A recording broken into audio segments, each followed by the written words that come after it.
Good evening, everybody, and welcome to Apex Racing TV for rounds 5 to 8 of the iRacing MSA BSR Formula Renault Series in association with the Apex Racing League. Andrew Woodhouse, Adam Bath, and Alex Simpson with you from the circuit Zolder in Belgium. And Adam, this used to be the home of the Belgian Formula 1 Grand Prix, of course. Takes on a bit of a different identity these days. However, it's still a very challenging track and one which I think we're going to see a fair bit of attrition on. Yeah, it's a very tricky track to get right here, Zolder, Belgium's second most famous racetrack, of course, after the demands of Spa-Francorchamps. Tight and twisty, since they've added a few chicanes in here since the deaths of some big Formula 1 drivers, such as Gilles Villeneuve. It has really taken out the speed in this circuit, but should see some good racing across the 4 races we've got after a great start to the season at Sebring last week. Yeah, 4 12-lap races, Alex, and I know you've had some experience here as well. What do you think of this place? Yeah, this is a great circuit, actually. It lends itself quite nicely to this little Formula Renault 2.0. There's a couple of places you've got to be careful of the curbs, specifically. Not the first chicane's actually not too bad, but the second one, it's very, very bumpy there, and the car has a habit of bottoming out, and it's very easy to lose the car. So keep an eye out through that. But the rest of the circuit is great, and there will be a couple of overtaking opportunities, but it is a short circuit, so we really are drivers are looking for people making mistakes out there more than anything right now. Martin van Loozenord on provisional pole position. 24.793, about 3 minutes after qualifying. Pete Berriman's just gone second with the 24.8. And, well, that's very, very interesting indeed. Let's see who can improve. Ash Sutton coming across the line. He's currently 7th. And he goes 5th with the 25.4. For the championship standings going into this race meeting, just say that today's first race here at Zolder is brought to you by Precision Sim Engineering. Championship standings are as follows: Josh Thompson for the Apex Racing Academy, AM driver, leading the way after the first 4 races at Sebring. Second is Stephen Baxter for Faker Sim Sport Europe, also an AM driver, and just 1 point behind him is Matt Bunn in the CQR Club team. He is also an AM driver. David Baker in 4th place leads the pros. Just 1 point behind him. Then it's John Godfrey in 5th for Apex Racing Academy. Faker Sim Sport Europe in 6th with Josh Honig. Then it is White in 7th for Team Mad. 8th, joint 8th is Denton, but I think that's just a mistake on the timing. The spreadsheet there, and Christian Rose in 9th, and Michael Hall rounding out the top 10. Over in the AM standings, it's very close there. Thompson, Baxter and Bunn, the top 3 there. Godfrey 4th and Honig in 5th. And in the team standings, have they got it right? I don't know if they have or not, but CQR Club leading the way there. Apex Academy 2nd, Faker Sim Sport Europe in 3rd, Apex UK in 4th. ProSim are in 5th with Team Mad 6th, Vector Sim Sport Group in 7th, Radicals Online ProSim 8th, and then everyone else is yet to score a point yet in this championship. They are, and CEO Kip Stevens having a little bit of an issue with the final chicane. He's going to set off on his fast lap. 2 times BSRTC champion. Anybody still out there on the lap? Ash Sutton's still out there on the lap. Alex, can you take us through what he's doing out there? Yeah, let's jump on with him. Whereabouts is he right now? Just on his way towards the first of the chicanes. Oh, crash behind him, and that was Michael Hall. But yeah, Sutton on his way towards the chicane. It's very hard to get right. Yeah, this tricky one as well. Just want to skim the both curbs, really. Can attack them. Just got to be careful because you will pick up a bit of damage through there. Up and over the crest, keep it tight to the left for the next to the chicanes. This is the one where you have to watch for the bumps and the big sausage curbs because the car can bottom out very easy through there. Nice line through there for Ash, flat out through this right-hander. He's got a bit of traffic, stays over to the right and then into the hairpin, really, really tight hairpin. So easy to lock the car up through here. No such issues for Sutton. Runs a bit wide and he'll get an off track for that, and that'll invalidate that. Yeah, he will. I wonder if he's going to try and come through for another, but I don't think he's not going to have any time. Check us out. Do that, yeah, that is, and he comes into the pit lane. Very tight pit lane, oh dear. Very tight pit lane entry there, as he demonstrates to us. Loozenord is on a lap though. He potentially has an opportunity to. Just got the last chicane to go, Alex. See if he can get that place. Here comes, that's wide. That's got to be enough track as well. Here comes the Dutchman, and he can't do it. Josh Thompson, he's finished as well. Stevens is across.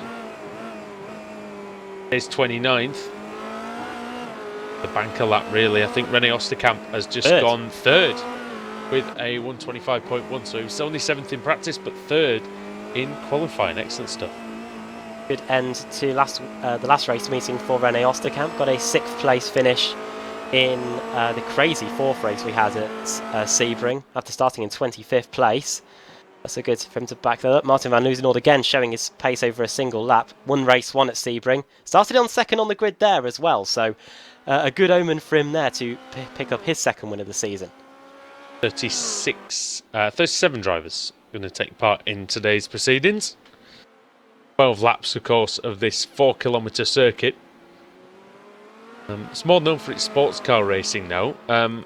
Driven here in the Blancpain GT series and things like that as well. Alex, what's the best car that you've driven around here in? I've drove this track in aggression in the Williams FW31. That was an experience.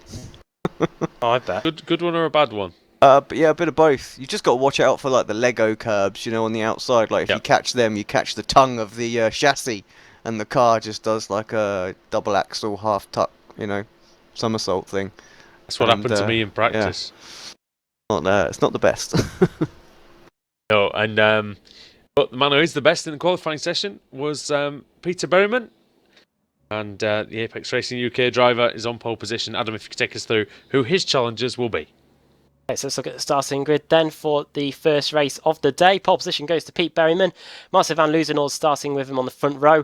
René Osterkamp in third with Oscar Mangan, winner of race 3 and race 4 at Sebring last week, starting in 4th. Jack Keithley in 5th with Ash Sutton in 6th. Josh Thompson, championship leader, in 7th. Pashali Shergis in 8th. Catalan Grauer in 9th and David Baker rounding up the top 10. Matthias Bonholtz in 11th.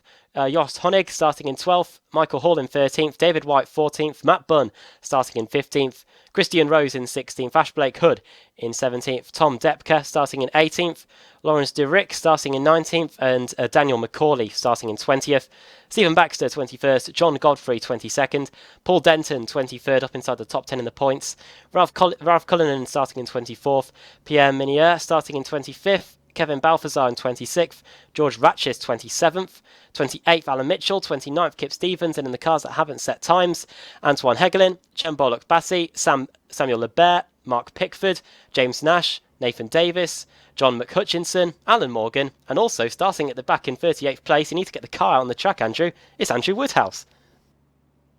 Nice try. Nearly got me.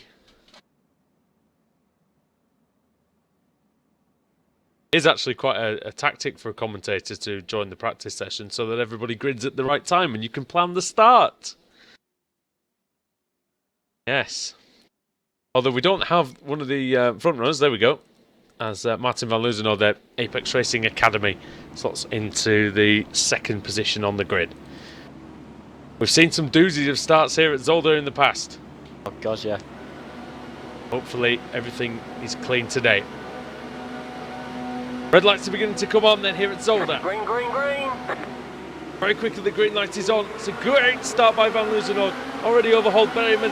Might be able to get around the outside into the first corner. Berryman's second phase was good. The side-by-side, wheel-to-wheel through the first 2 corners. Van Loozenhoorn is off. He's off. Oh, and he nearly took out Osterkamp.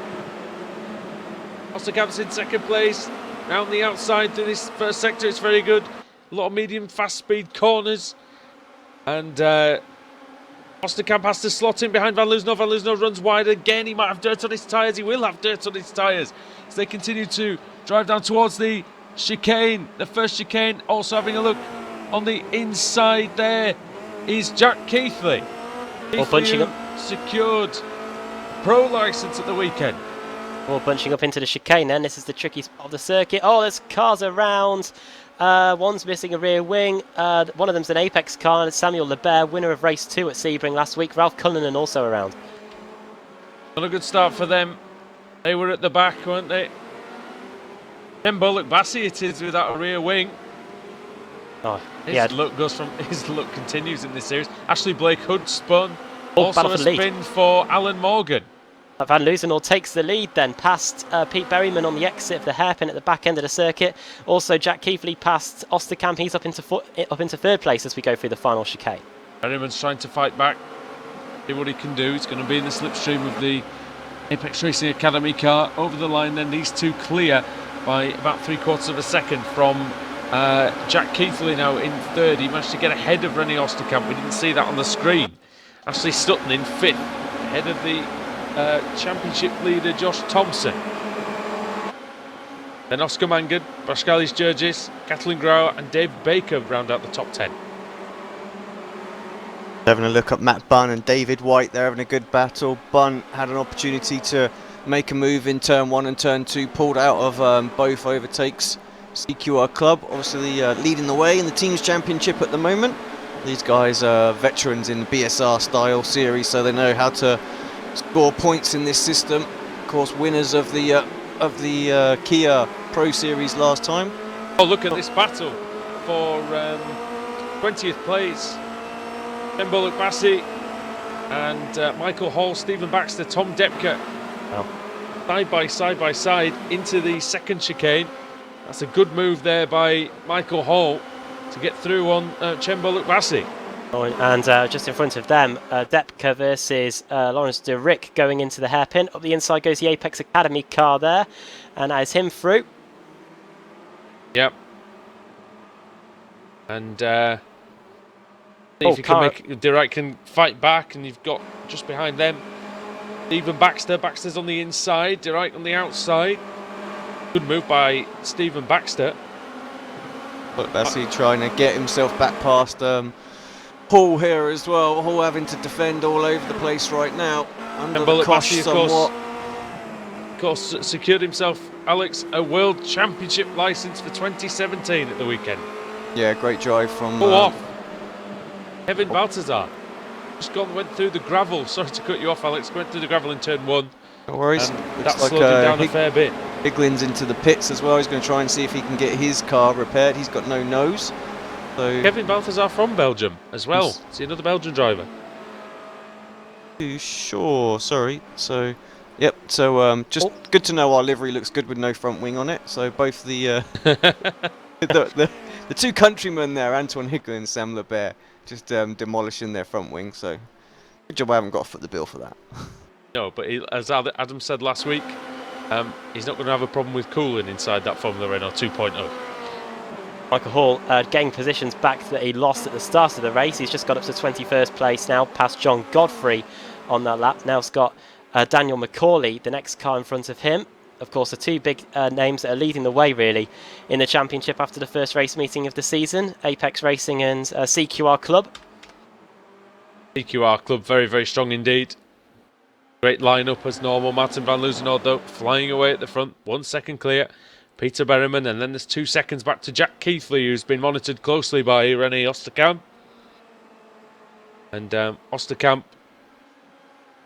just hanging on, but of course, remember, no DRS, no drag reduction system for these Formula Renaults. Oh!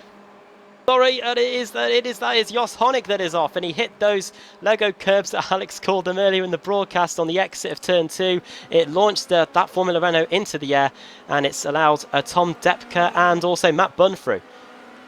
Yeah, let's have a little look at that. Oh yeah, bang! Hit the front of the T-tray, as they call it, at the front of the car underneath the front nose. And yeah, it only sits a few millimetres off the ground, Alex. Very little ground clearance on these Formula Renault machines. Yeah, absolutely. They're sort of under 20 mil, you know, so very easy to, to destroy the car. Honig's in all sorts of bother as well, and round the outside goes Stephen Baxter, who's making great progress at the start of this race. Also having a good run is Michael Hall. He started in 13th. Had some issues at the start, but he's fighting through the field now. He's just disposed of Nathan Davies. Daniel McCauley's had an issue on this lap. He's down to 23rd place. Davies versus Hall again. Through the final corner. Onto the front straight then as they come across the line. I think Hall is through and clear. Ken Bullock-Bassey up to 16th place, just behind Tom Depker. You've got the two CQR drivers just in front, Matt Bunn and Christian Rose. And Bollock Bassi, our biggest mover through the field, really. Again, at 15 positions. Nathan Davis, the second biggest mover. He's at 14. Chen Bollock Bassi from 31st to 16th. As Jos Honik loses another position. Michael Hall making him easy prey there through the right-hander. Nathan Davis might fancy his chances as well. I wonder if that trip over the big sausage curves might have done the car some damage for Jos Honik. Yeah, it is possible. Oh, now then, Pascalis Georgis versus Josh Thompson. Oscar Mangan, it might be, in fact, the Irish. Sorry, it is Josh Thompson versus Oscar Mangan. Thompson is through. Mangan trying to fight back. Into the hairpin. Whoa, sideways for Thompson. Mangan might be able to get alongside here, and he has. Oh. Can he clear him completely? He might be able to. Is Thompson going to be late on the brakes? No, he's not. He's just going to pull in and stay behind Oscar Mangan through the last chicane over the line here to start lap 6 of 12 here at Circuit Zolder, the iRacing MSA BSR Formula Renault Series. All the acronyms you might want here on Apex Racing TV. Andrew Woodhouse, Alex Simpson and Adam Bath with you. Alex, interesting first few laps. What do you make of it? Yeah, great opening race of the night. So pretty clean start. That was the important thing after what we saw in race 4 at Sebring. So drivers just collected themselves, calmed it down just a fraction. Of course, the night is young, and race 1 usually is the better, most well behaved. Wait till we get to race 4 again. James Nash and Pierre Migneur.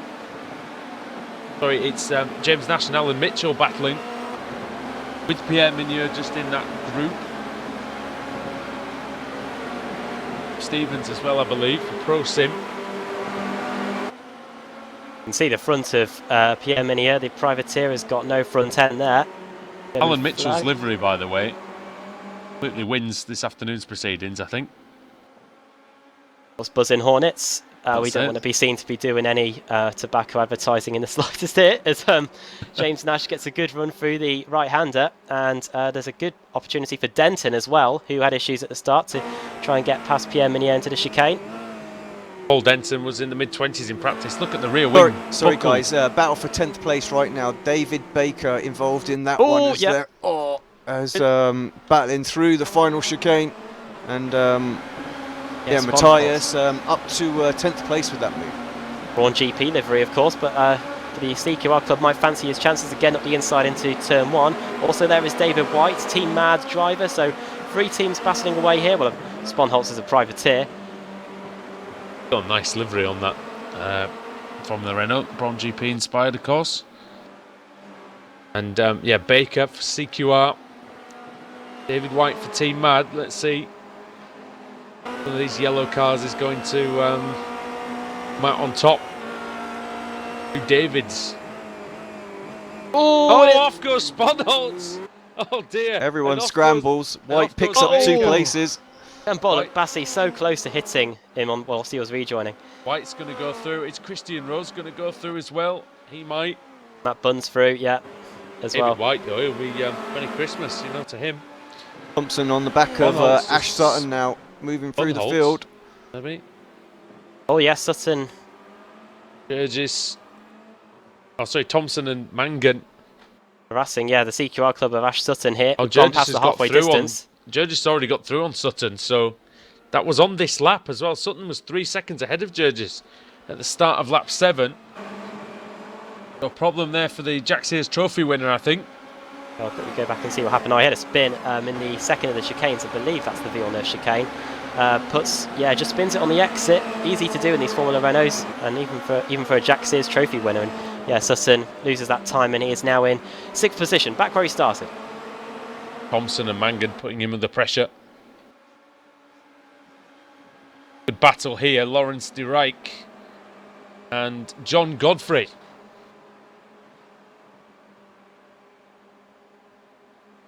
This is over 19th and 20th. Apex Racing Academy John Godfrey, and Lawrence de Rijk from the Netherlands. Privateer entry.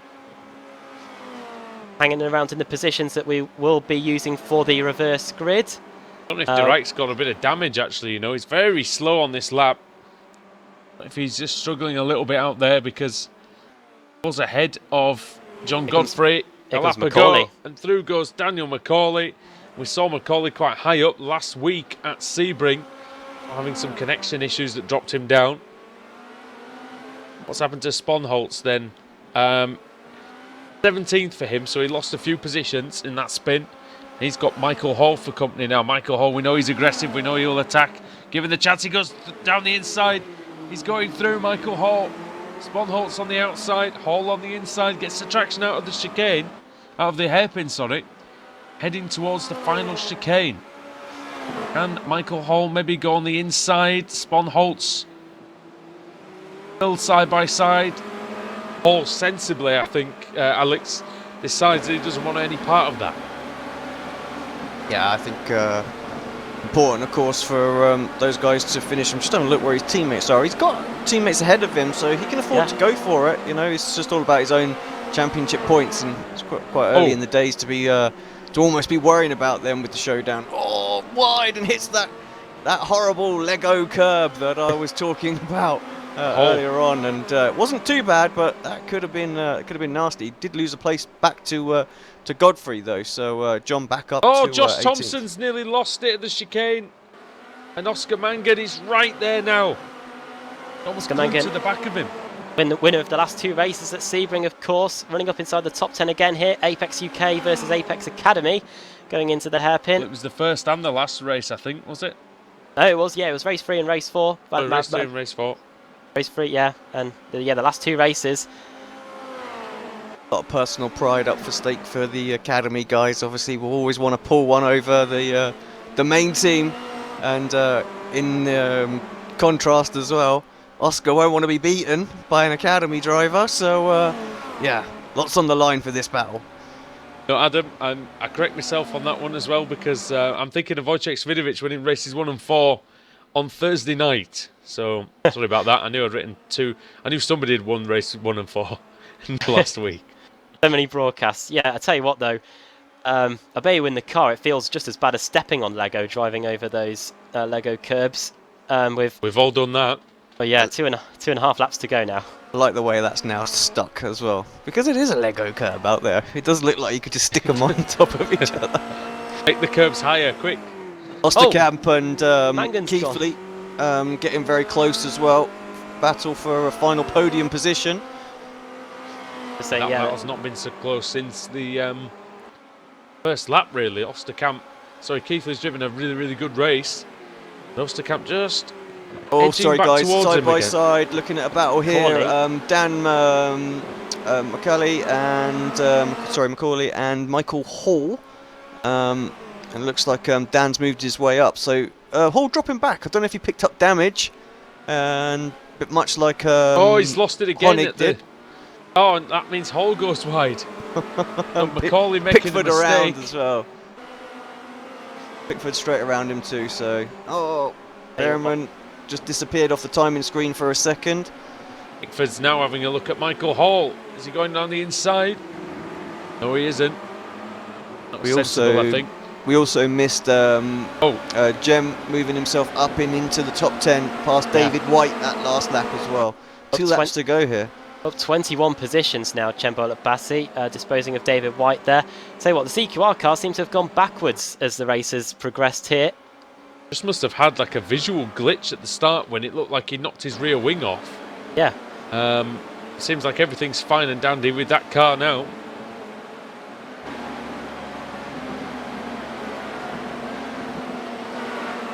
And then about to start the final lap of the race in not too long a time. Martin van Loozenholt, the winner of race 1 at Sebring last week, started second on the grid there, took the lead straight away, and he's pretty much mirrored that performance so far in race 1 here at Zolder, as he has a 1.1 second lead, starting the final lap of the race. Not bad considering he went off at turn 1 and very nearly spun, very nearly clobbered into René Osterkamp, and maybe even Peter Berryman as well, but managed to survive, managed to keep going, and yeah, he's driven beautifully ever since. Battle between Macaulay, De Rijk and Pickford for 19th place. Good run by Lawrence De Rijk through there. Going to be really close, I think. Might have got the inside. Oh! Dummy there, a little bit of a dummy going into the hairpin. Oh, and he hits him. Got turned. Just not really committed to one way or the other, and ended up doing it the cheap way, unfortunately. And cheap but effective. I don't think Daniel's going to be too happy with that. With just a lap and a couple of corners to go. Van Loozenhout now has got lap traffic, so I wonder if this could be a slight opportunity for Berryman. There's not long left, but well, every little might help. Half a lap, moving out of the way. Stevens out of the way. That's great driving. Sutton might have gone actually.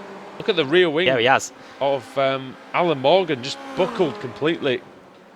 Ash Sutton losing it in the first of the chicanes. That's lost him a position to Katalin Grauer and Oscar Mangan as well. Here comes Van Loozenhout then. Just got the chicane to negotiate, but he does have lap traffic as well. He's got to just be patient here, Martin Van Loozenhout. Here he goes. Here comes Berryman. It's not going to be enough for Berryman, I don't think. I don't know. It's going to be very close. And Van Loozenhout to the line. Oh, yes, he's going to do it. Martin Van Loozenhout just about. I mean, that was close to Keithley, but not close enough. That was good patience, Alex. I mean, he really did have to judge that. And just about worked out for him. Oh, side by side, going into the final corner. Baker and Depker is there as well. Wow, that was very close going through the final corner. Baker, who's lost a few positions during this race, down in 13th. He's going to come across the line there. And Depker in an Apex Academy car holding on. 13th place for him. Have a look at anything else that's got. Oh, through goes Kevin Balthazar then. On, I think that's Lawrence de Rijk. Yes, it is. The Belgian through top 20. Into the final corner. Balthazar going to get there for 20th place. And then Josh McCutchinson in 22nd. Michael Hall, that'll be a race to forget for him, 23rd. Samuel Libert and Josh Honig, well, one started 32nd, one started 12th. They finished 25th and 26th. A couple of drivers still on their final lap, but it's all stuck out a little bit for Pierre Migneur, who's coming over with no front wing, Alex. No front nose cone assembly either. No, much like Lebert did as well in 25th. He had that from lap 1 as well. So yeah, good on those guys for sticking out. Valuable points there. 31st place. I mean, that's about a full 30. What's that about? That's about 40 all points. That's 40 raffle tickets they've got in the chance to win. I don't know, one of the prizes. You know, prizes are up at sort of net worth of about 10 grand now, so you know there's some good hardware on the line. Might be one of those tickets that get pulled, you never know. That's it, and you know, just by finishing the race you do have an increased chance of winning some of that loot, shall we say, at the end of the season. Right then, Adam, as everybody's finished, you take us through the finishing order then for round 5 of the season in the BSR Formula Renault Series. A good first race to start the day, plenty of overtaking and plenty of position changes, especially by Chembo Bassi. More on him on a moment. Martin Van Loozenhout then, 2 first wins, 2 first races in a row, and both from second on the grid. He takes the opening race victory of the season. Pete Berryman finishing in second place. Third for Jack Keithley, 4th Rene Osterkamp, Pashali Shergis finishing in 5th, 6th Josh Thompson, the championship leader. Katalin Grauer, 7th, Ash Sutton dropped back late on, few spins in the chicanes putting pay to his race. Oscar Mangan finishing in 9th and rounding out the top 10, Chembo Bassi after starting in 31st place. David White finished in 11th, 12th is Tom Depker, David Baker finishing in 13th, Matt Bunn 14th, Stephen Baxter finishing in 15th place, Christian Rowe started 16th, finished 16th, John Godfrey 17th, Matthias Bonholtz lost a few positions during the race, finished in 18th after starting in 11th. Mark Pickford 33rd to 19th, good drive through the field from him. Kevin Balthazar, the Belgian, at his home racetrack, finishing in 20th. 21st for Lawrence de Rijk. John McHutchinson finishing in 22nd. Michael Hall 23rd after starting 13th. Not a good first race for the CQR cars. Daniel McCauley 24th. Samuel Lebert 25th. Josh Honig finishing in 26th place with Nathan Davies having a spin, which dropped him down the order. He had been progressing through the field nicely up until that point. Ralph Cullinan 28th, James Nash 29th and Paul Denton 30th. Pierre Minier finishing in 31st place, Alan Morgan 32nd, and then the cars 1 lap down or more. Kip Stevens and Alan Mitchell. Alan Mitchell will be on pole position if we get a full. Alan Mitchell Ashley Blake Hood finishing in 35th, 8 laps down, problems for him early on. Antoine Heglin and George Ratchis also had issues, and a certain Andrew Woodhouse didn't take the start. Probably a good job, that, to be fair. It was it was a pretty hectic race out there. Not sure I would have lasted the pace, to be honest, but someone who definitely did was Martin van Loozenhout. Now, for those who are new to any BSR series, typically what happens is we will determine the starting grid for races 2, 3 and 4 by the spin of the Wheel of Fortune. And the master of the Wheel of Fortune is, of course, Mr. Alex Simpson. So, the host with the most, take it away. Tell us who's going to be on the pole position.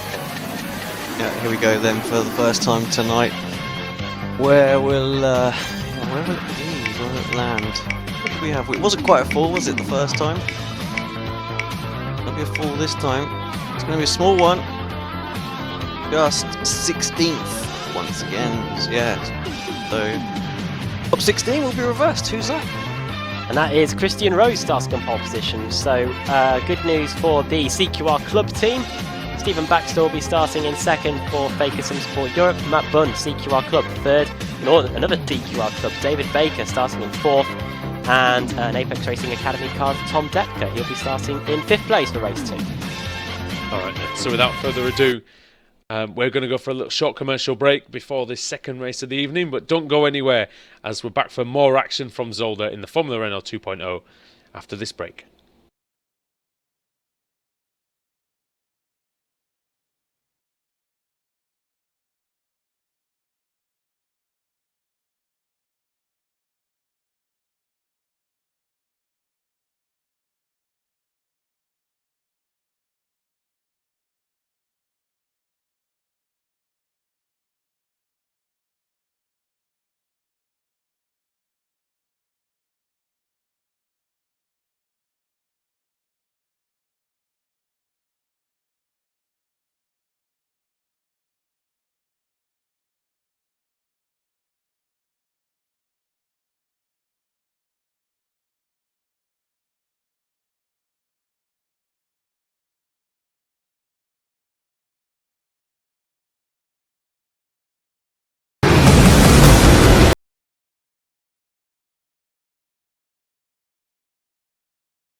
Simulated racing can be awesome, but it can also be kind of a free-for-all. Interestingly, auto racing faced the same problem in its earlier days. Whether it was on the back roads, the beaches, or the city streets, the racing was fun. But there was always a certain level of chaos and danger, until some folks came along and put some order to all of this. Stuff like official racetracks, regulations about weight and equipment, and enforcement of standards. That's what gave us high-speed excitement, fast-paced action, and photo finishes. That's when racing became racing. The guys over at iRacing.com have made the same transformation in the world of sim racing. Sure, they've got the most accurate tracks and realistic cars out there, but that's just the start. See, iRacing analyzes the performance and results of each driver in every race, so you can be sure you're always placed in races where the competition will be tight, and that those reckless drivers who ruin it for us all are kept in the pits. Not to mention that with over 45,000 active members already in their vast community, you can find races day and night, so you can always get in on the action. You can even join a league of your favorite series. And since updates are always automatic, you don't have to worry about software and can focus on the track. Zip up your fire suit and check out iRacing.com.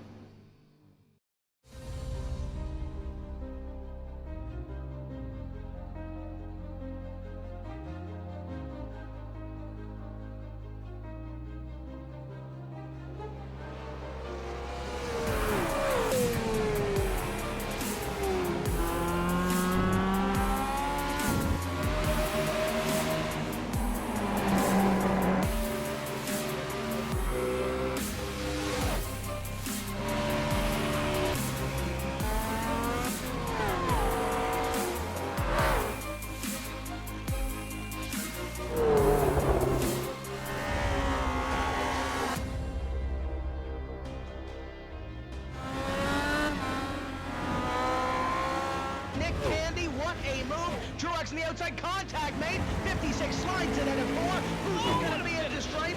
Dead even, give it to Ryan Truex. Truex is your winner over Tandy.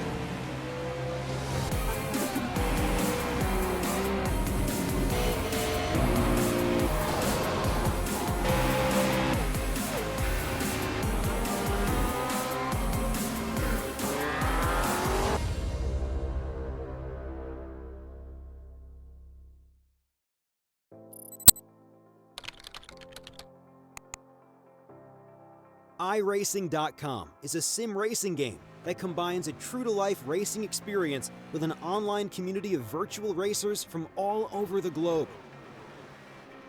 iRacing offers a multitude of officially licensed cars and tracks, laser scanned with millimeter accuracy.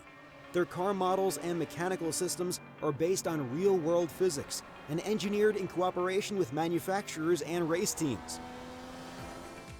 iRacing's web-based interface allows members to compare stats and test drive any combination of car and track instantly. Their skill license system ranges from rookie to pro, ensuring members are always pitted against those with similar skill sets. Members are able to sign up for a weekly race series, compete in time trials, host a private race with friends, and participate in racing leagues created and run by the community. With over 60,000 members, iRacing works in partnership with renowned motorsport organizations like SRO Motorsports Group to deliver virtual races based on the real-life Blancpain GT series. iRacing's Blancpain Endurance Series features team racing, giving members the ability to build a team and participate in races ranging from 3 hours to 24 hours. Additional partners include NASCAR, IMSA, V8 Supercars, IndyCar, allowing members to race in their very own 24 hours of Spa, Bathurst 1000, Daytona 500, and many more. iRacing.com, delivering the most authentic racing experience short of getting into a real race car.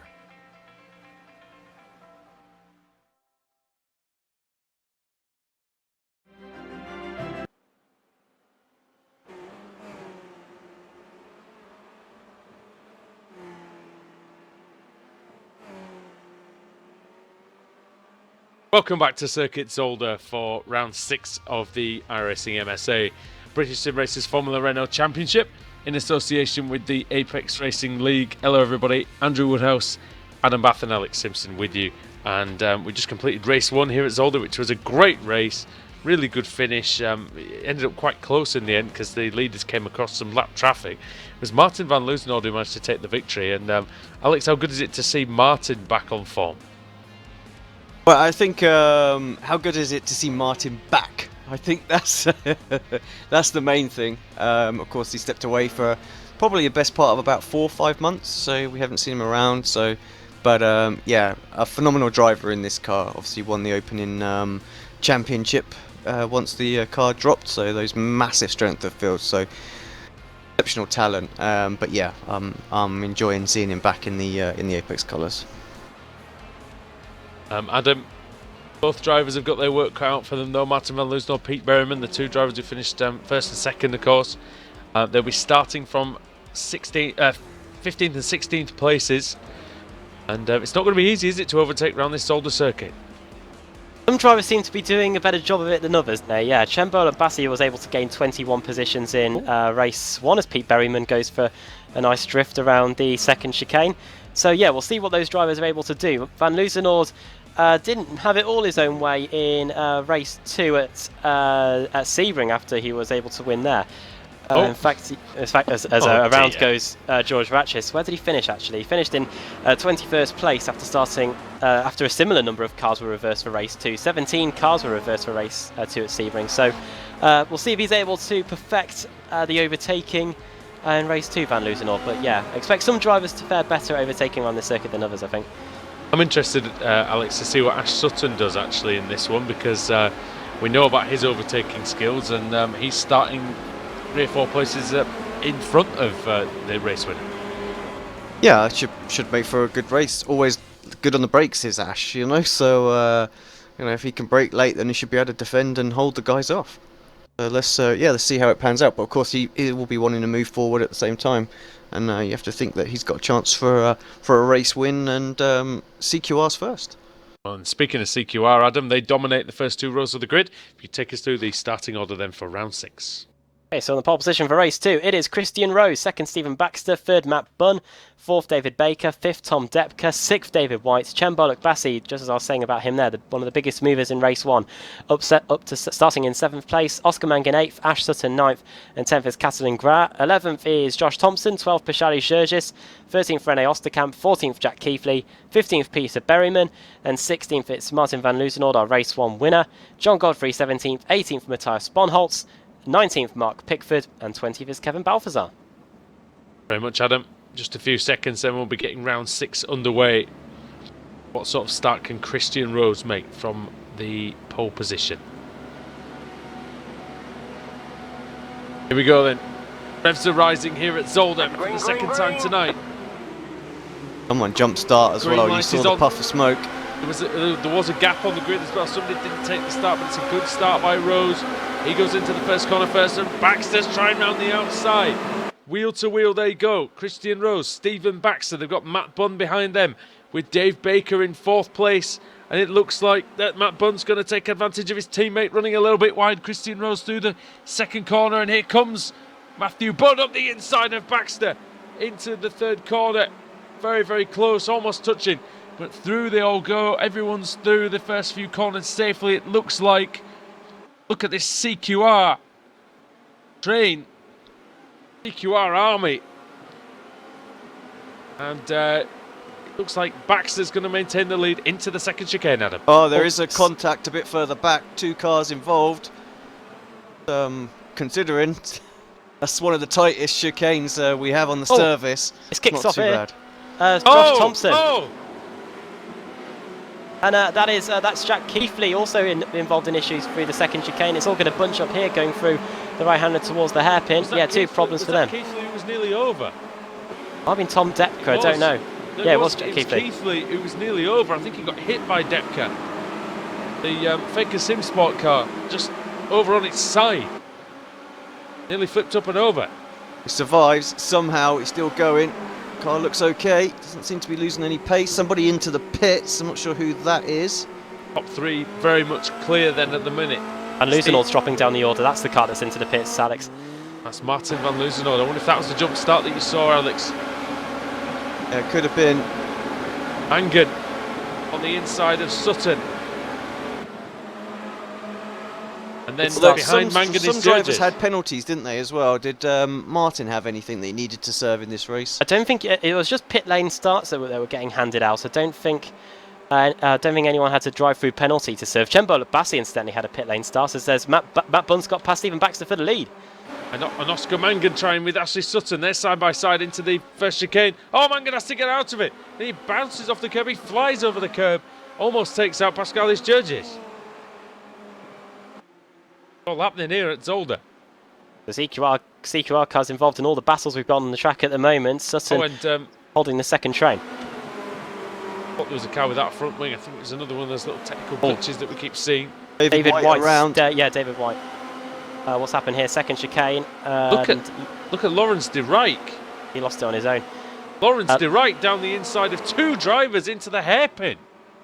Oof, and he's running amongst an Apex Academy car and an Apex UK car. That's Oscar Mangan and Josh Thompson that he's battling away with here. Could get boxed in going into the final chicane. He pulled off the move on Mangan. Couldn't quite get Thompson, but brilliant on the brakes. And off after Comes Josh into Thompson the pits, so yeah, definitely Tom who made contact with Keithley. He's coming in. And those nods out, I think. Nose cone. Yeah, it does look like it. Well, he's back underway. Back going now, so he'll be only able to one get lap some down, points. so like you say, he will get some points, and he needs to obviously stick with it. Just have a little weave, see if the car's all right. Was in the pit lane for a good minute and 20 seconds. Matt Bunn, who started third on the grid, is now leading ahead of Stephen Baxter and then Christian Rose. So can Rose get through on Baxter? He's definitely closing in, Alex, through that chicane. It really is it's similar to when we were at Imola, looking at the Variante Alta, isn't it? You just need to get a good bounce through there. Yeah, exactly that. That's the key. Hugely important. And yeah, great drive so far from the CQR guys when you look at where they all are. So Sutton's got a tall order on his hands at the moment because he's got all the Apex guys breathing down his neck. But if he can box back these guys up, which to be honest it looks like he's trying to do here, then he's going to give his teammates the opportunity to get some podiums here. Oh my God, that's Jurgis, Berryman, Thompson, de Rijk. They're just pretty much pushing Berryman there going into the final corner. Good start from Berryman, up 9 positions from about 16th on the grid. This is what we've talked about in the past, though, is that Sutton, even in some of the races where he's not necessarily the quickest driver, as Berryman has a look, even in some of the races, Alex, where he's not necessarily the quickest driver out there, he is able to overtake and then maintain his position just because of how good on the brakes he is. That's it, yeah. Here comes Berryman. It's the key. What Pete's got to be careful of is doesn't run into the back of him. Now on the way towards the first of the chicanes, then he's got Sutton covering the inside line. He's going to go to the outside. He's really got to be clear by the time we get there to get the move done. He brakes later than Sutton. Sutton goes up the inside though, and he has the position. Meanwhile, our contact between Thompson and Lawrence de Rijk. They're both off. Oh, Thompson's over. Oh my word! Dear me.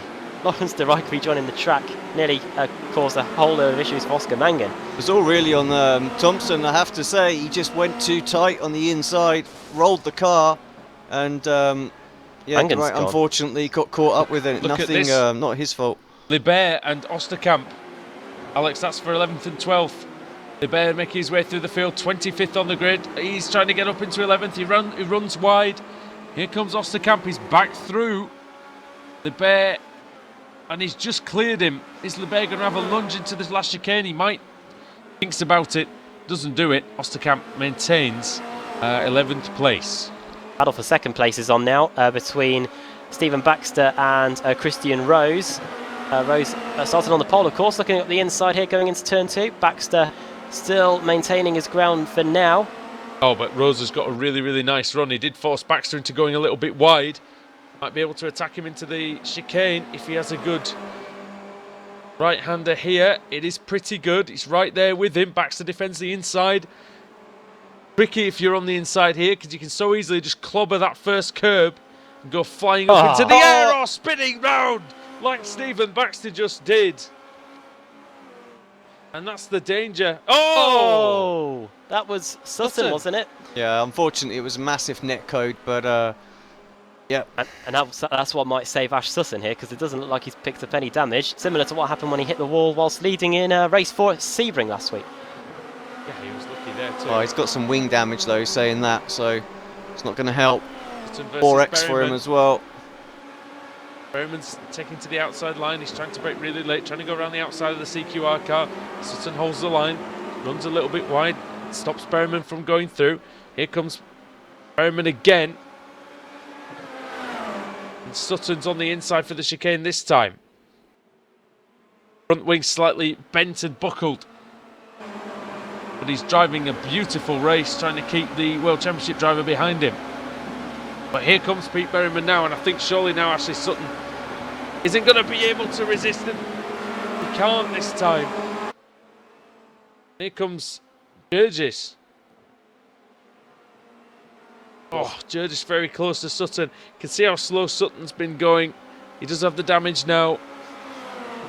Pascalis Burgess secured a World Championship licence for himself this weekend. Oh, side by side as well.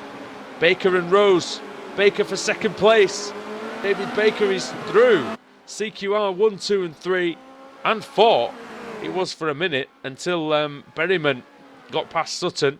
Berryman's now off after the 3 cars in front. Dave and it looks like Sutton has just avoided getting overtaken by Pascalis Burgess. All happening here at Zolder. Yeah, Osterkamp now under pressure, well, putting Burgess under pressure here over the top of the hill. Vector Sim Sport Group. Oh, that's not enough room! From attack to defence, that's how it can change so quickly. You mess up an overtake and then all of a sudden you're right under the cosh. And Burgess still having to defend here. But up the inside, Lebert thinks twice. What do you make of the defensive move there, Alex? Well, very, very forceful. And it's up to the driver to protest that if he feels it was over the top. But maybe a couple of moves. Here comes Osterkamp. Oh, and he just ran out of space there. Might be able to have a look into turn 2. Just can't carry the speed through. Almost hits Burgess in the diffuser. Here comes Samuel Libert. Libert's going on the inside. He's trying to surprise Osterkamp. Might have done so. Still side by side here. Amazing action here at Circuit Zolder. Well, Libert's been a man on the move up 18 positions, and that is position number 18, past Osterkamp up into 7th. Libert very late on the brakes there, and Osterkamp had to yield. There's nothing he could do. Into the second chicane they go now. Sutton, Burgess, Libert and Osterkamp. In that order now. Osterkamp's got a bit of understeer. Going to struggle to keep up with these guys now, you would feel. Christian Rose still not letting Dave Baker get away in the battle for second place. But these two, they're going to have an important job on their hands now, I think, Alex, because they have to stop Pete Berryman coming through for CQR. Yeah, Pete on their tail very, very quickly. Not really and here sure he is, how right quickly he got there. But that was in like a couple of laps. He's straight there and straight through already. Just got a great run out of that final turn there. Up the inside, just as he did Sutton a couple of laps ago. I'm amazed that Rose didn't fight that, to be honest. When you're trying to defend a 1-2-3 for the team. Because definitely Berryman, it is possible for him to catch Matt Bunn. Next up, of course, is this battle between Sutton and Pascalis Burgess going into the right-hander, and you can probably include Samuel Lebert in this as well. And the thing is, right, I know that Rose might not have been able to hold Berryman back, but at least you think you would have tried a bit more, because Berryman is over a second a lap quicker, Alex, than Matt Bunn. Yeah, exactly. If he gets past Baker as quickly, he's got a chance of getting to the win. Oh, Lebert having a look on his teammate, and Pash as well, just locking up the inside right there as they go through the chicane. Doesn't quite run into the back of maybe a change of position coming up here between the two teammates. Baker is defending the line this time into the hairpin. And it means that Berryman's got to go the long way around. And there's contact. Sutton, yeah, getting thrown all over the place here by the two Apex cars. This is going to allow Osterkamp up a position to 7th. Well, speaking of which, while that was all going on, Pete Berryman's through into second place. Baker couldn't hold him back for longer than a corner. Well, Osterkamp's gone wide through the final chicane as well, so that's going to concede the position again. So yeah, Berryman through into second place, and now Sutton's going to have to do the defensive driving again on Samuel Lebert. As round the outside of Osterkamp goes Paschaly Schergis. Side by side through turns 1 and 2, but Osterkamp having to yield. He might be able to cut him back into the third corner, but not able to do so. He's looked quick, René Osterkamp, but just can't put the icing on the cake, the finishing touch. Managing to make any of these moves stick. Started 13th, Osterkamp now 8th. Cannot get any purchase on Paschaly Schergis. Having a look if there's something else going on a bit further down. Michael Hall and coming up to the back of Daniel as well. Tell you what, Berryman will catch Bunn on the last lap. I'm certain of it. His teammates did not do a good enough job of helping him out, Matt Bunn. Really didn't. 1 second quicker that lap. Yeah, 1 second. Well, so All it would have taken would have been half a lap each, Alex, I'm sure, defending. That would have been it. I know it's easier said like this time. I know it's easier said than done, but you know, in this case, much better time from Bunn that time though. But Pete just whacked in a 25.8 as well, so only 9/10 of a second that lap. So at that rate, he won't get there. Maybe on the final corner, that's it. So still okay for Bunn right now. Well, Pete was challenged for the championship, didn't he? In this, in the official series, Alex, didn't he? Did he won this for it, or did he win it? Yeah, the second season that the car was around, he won the second season. So Martin won the first, won the second. So yeah, both drivers very, very quick in this car. But that's why they just. I don't think they should have taken any chances with it. Meanwhile, Antoine Higuelin up to 11th place. Actually, he had a terrible first race, but after starting 36th, Adam, up to 11th place this time. Yeah, wow, 25 positions gained from him, similar to Chen Bol at Bassi's fight through the field in race 1. Yeah, fantastic job from him as once again Osterkamp versus Schergis on the final lap of the race. Same again for Samuel Lebert v Ash Sutton. Those two battles are going to come to the heads inside the final 3 laps of the race. Good battle going on between Mark Pickford and Jack Keithley over 18th and 19th. So Pickford having a half spin in his battle last time round. Keithley, who had a great start the first race. Keithley was having such a fantastic race, of course, on Saturday until it all went wrong. Nathan Davis and Alan Mitchell a bit further back as well. 1/10 separates them. Davis pulls out of the slipstream into the hairpin, late on the brakes up the inside, gets that position up and into 20th place for Davis. Good work there by Nathan Davis. Sutton's finally got the move. Sutton still holding off Samuel Lebert. Thought that he'd got it done, but here comes Lebert around the outside. Sutton forcing him wide. On the inside goes Sutton again. And yep, this is his BTCC defensive driving working well. Of course, racing the Formula Ford Championship, which is a car similar to this. He's just got that few inches of less space, I think. Adam can't, of course, use this car as a weapon. He's used to driving this type of car as well. Remember, he has drove small single-seaters in real life. MSA Formula Ford in 2014. And what a move by Samuel Lebert. Down the outside, he gave him absolutely no chance of defending it this time. What a fantastic piece of driving by Lebert. Sutton trying to get back through, though. If anybody can make the move in revenge, it is Ashley Sutton. Jackson's trophy winner. He tries a couple of little dummies. Goes to the outside, tries to cut it back, but I think this time it's futile. Samuel Lebert, that is one of the best overtaking moves you'll ever see into that second chicane, Alex. Yeah, fantastic move. Just went all the way to the white line, wanted that position, and late on the brakes made it stick. Both drivers made the apex as well, which was great. And yeah, good resolute defence after that. What's going on up front? 1.5 seconds, last lap. Bunn really just needs to make no mistakes, and he's got this win. Berryman, of course, is going to give it everything to try and hunt him down. Over 8/10 of a second taken out of Matt on that lap by Peter Berryman. You never know. Adam, maybe CQR judged this perfectly after all. Berryman is going for one last hurrah. That's down to 1.1 seconds through the first sector of the lap.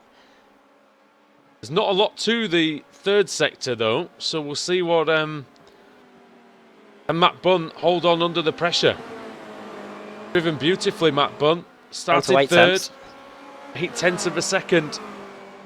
I think he's going to be home and dry. He's just got the hairpin and the last chicane to go, but he needs to nail these. Oh, he's run a little bit wide. He locks up. Berryman, he's on the edge of adhesion, trying to close in, but I think it's going to be enough for Matt Bunn. It's going to be enough for CQR. Through the final chicane, he's going to go. He just needs to make this nice and easy. Don't lose the car on the exit. And through comes Matt Bunn to win round 6 of the BSR Formula Renault Series. And that was a tense finish if you've seen one, but Matt Bunn hangs on. And Dave Baker in third. He'll be ecstatic with that, I'm sure. Christian Rose, the pole sitter, is still a very good fourth indeed. Looks like he might have disconnected. Here comes Osterkamp though. Who's going to get to the line first, him or Paschalis? I don't know. It was Paschalis. No, yeah, it was Paschalis by about 100th of a second. And what happened to Sutton? Did Sutton disconnect literally going across the line? That's ridiculous. Or was it a disqualification? Let's have a look. He's going into the chicane. He get disqualified? Oh, can't tell. Oh, he's just gone, hasn't he? Wide on the exit. You get the off track on the exit there. Just having a look at James Nash and Stephen Baker, Baxter, sorry. Didn't look like it. No. However, Alex, you might be interested to know this, and our viewers as well. That's the first non-Apex winner of the season. I didn't really want to know that at all. Apex fired. There we go. That's the third time in the week you've been fired, Adam. I know. Yeah. Apex have won the first 5 races of the season. Finally, we get a CQR car to get to the party. Yeah, congrats to Matt. You know, the team did good job there, and Matt didn't really put a foot wrong there. There's on a lot of pressure. There's nothing worse than see a driver hunt you down by second a lap. You know, on that final lap, your knees are going to 2 seconds a lap. Well, there's that true. Oh dear, but in fairness though, Alex, he did withstand the pressure really, really well, did Matt Bunn, and he really deserves the win here. Yeah, he did, and deserves to get his donut on out there as well, like he's doing now. Go on. That's it. It's great to see a BSR TC veteran, Club Series veteran, Matt Bunn, we're taking a win in this prestigious series. $35,000 worth of prizes on the line as well, and this race has been brought to you by GT Omega Racing. I'm sure they'll have loved that as well if they're watching that wherever they may be. But yeah, Adam, terrific race, loved it all round, and some great action. It was a clean race too. Clean race as well, yeah. Drivers made a few mistakes, which is what we like to see, of course.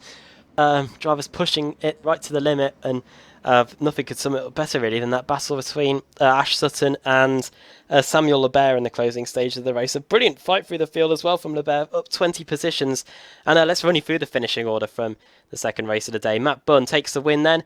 So far today, the pole sitter has not won, and Matt Bunn backing up that trend. Pete Berryman finishing in second. Tell you what, actually, this is a stat which I'll dig up during the commercial break. I wonder if a pole sitter has actually won a race in the Formula Renault Series so far this season.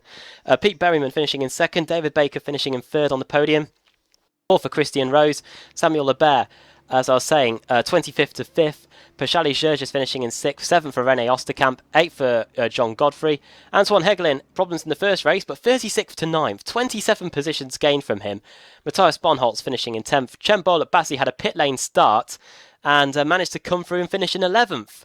Some brilliant races through the field by these guys. John McHutchinson finishing 12th, 13th Jos Honig, Ash Blake Hood 14th from 35th, Paul Denton finishing in 15th place, David White 16th.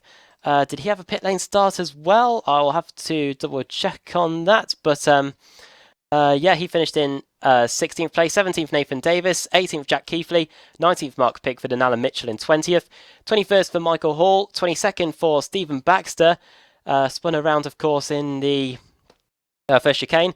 James Nash 23rd, Daniel McCauley in 24th, Tom Depker in 25th place, Ralph Cullen in 26th, Kevin Balthazar 27th, 28th for Catalin Grau, Kip Stevens 29th and 30th Alan Morgan, Ash Sutton 1 lap down. He will be the car on reverse grid pole if he gets the full. Pierre Mia finishing in 32nd place, 4 laps down. George Ratchis, 6 laps down. Lawrence de Rijk, 7 laps down. Oscar Mangan, 8 laps down. He had a really weird retirement. He just pulled off the track and exited the session. Josh Thompson, 9 laps down, and Martin van Loozenord, our race 1 winner, 0 to 0, quite literally, finishing in 37th place. Yeah, from the top to the bottom in one fell swoop for Van Loozenord. Unfortunate for him. Right, Alex, it's time again for the Wheel of Fortune to come out, and let's see who's going to be on pole position. We have a full. I think that might be Ash Sutton, Adam. Yeah, I don't know if any of the drivers will be happy if they get pole position because, yeah, just to confirm the stats, no one has won a race in the BSR Formula Renault Series this season from pole position. There we go then. So who are you going to curse then in this race, Alex? Yeah, here we go. Who's it going to be? Doesn't look like it's going to be a 4. It's going to be another small one. It's back to 16th. Will it tick over to 24th? No, it won't. Well, 16th, that's David White. Yeah, David White, you have been chosen. Paul Denton starting 2nd, Ash Blake Hood 3rd, Josh Honig in 4th, and John McHutchinson will be starting in 5th with Chembolok Bassi, able to start near the front for once. He'll be starting in 6th place. Tell you what, quite a few World Championship drivers in this series as well. Once the 2017 season kicks off, we'll be watching that with interest. But yeah, one of them, Chembolok Bassi, a good position to try and win this race. Let's see what he can do in just a few minutes' time when we come back in the BSR Formula Renault Series.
Simulated racing can be awesome, but it can also be kind of a free-for-all. Interestingly, auto racing faced the same problem in its earlier days. Whether it was on the back roads, the beaches, or the city streets, the racing was fun. But there was always a certain level of chaos and danger, until some folks came along and put some order to all of this. Stuff like official racetracks, regulations about weight and equipment, and enforcement of standards. That's what gave us high-speed excitement, fast-paced action, and photo finishes. That's when racing became racing. The guys over at iRacing.com have made the same transformation in the world of sim racing. Sure, they've got the most accurate tracks and realistic cars out there, but that's just the start. See, iRacing analyzes the performance and results of each driver in every race, so you can be sure you're always placed in races where the competition will be tight, and that those reckless drivers who ruin it for us all are kept in the pits. Not to mention that with over 45,000 active members already in their vast community, you can find races day and night, so you can always get in on the action. You can even join a league of your favorite series. And since updates are always automatic, you don't have to worry about software and can focus on the track. Zip up your fire suit and check out iRacing.com.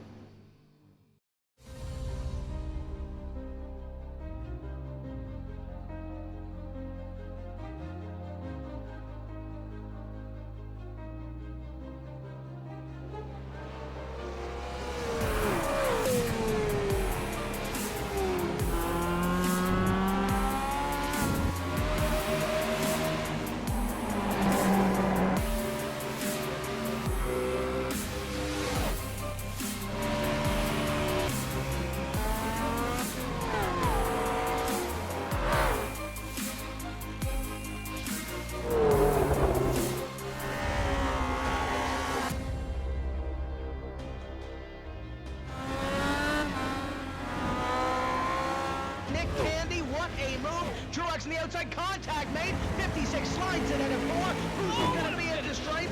Dead even, give it to Ryan Truex. Truex is your winner over Tandy.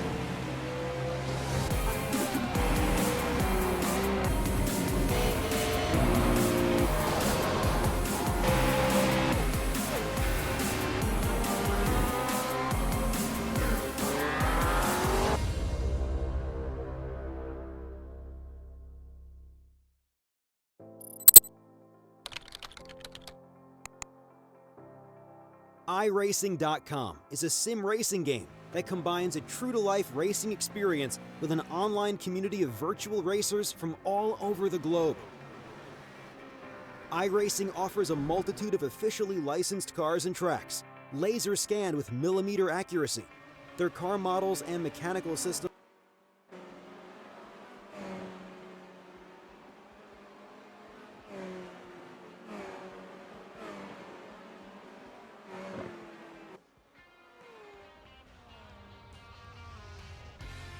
And we're back at Zolder for round 7 of the iRacing MSA British Sim Racers Formula Renault Series in association with the Apex Racing League. Andrew Woodhouse, Alex Simpson and Adam Bath with you.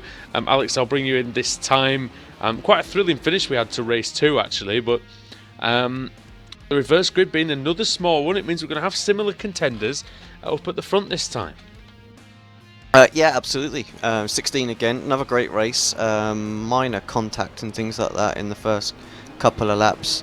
Yeah, good racing out there. Some really, really hard defending and some great passing as well. It's what we want to see. But yeah, the front guys are going to love this. Obviously, small reverse grid, not so many cars to try and work through. Keeps the large points all in their grasp. But for drivers like obviously Martin, who had whatever issue he had at the start of that last race, he's got to come all the way from the back. But we've seen drivers like Jem do that this afternoon already, so very possible. And as Mr. Adam Bath said, no pole position sitter has ever won a race in the BSR Formula Renault. Granted, the series is only 2 weeks old, but we have had 6 races, Adam, and the man who started first has not finished there yet. No, and yeah, even in race 1, where the qualifying order, where we actually have a qualifying session, the pole sitter hasn't won there. Van Loozenord winning on both occasions from second on the grid.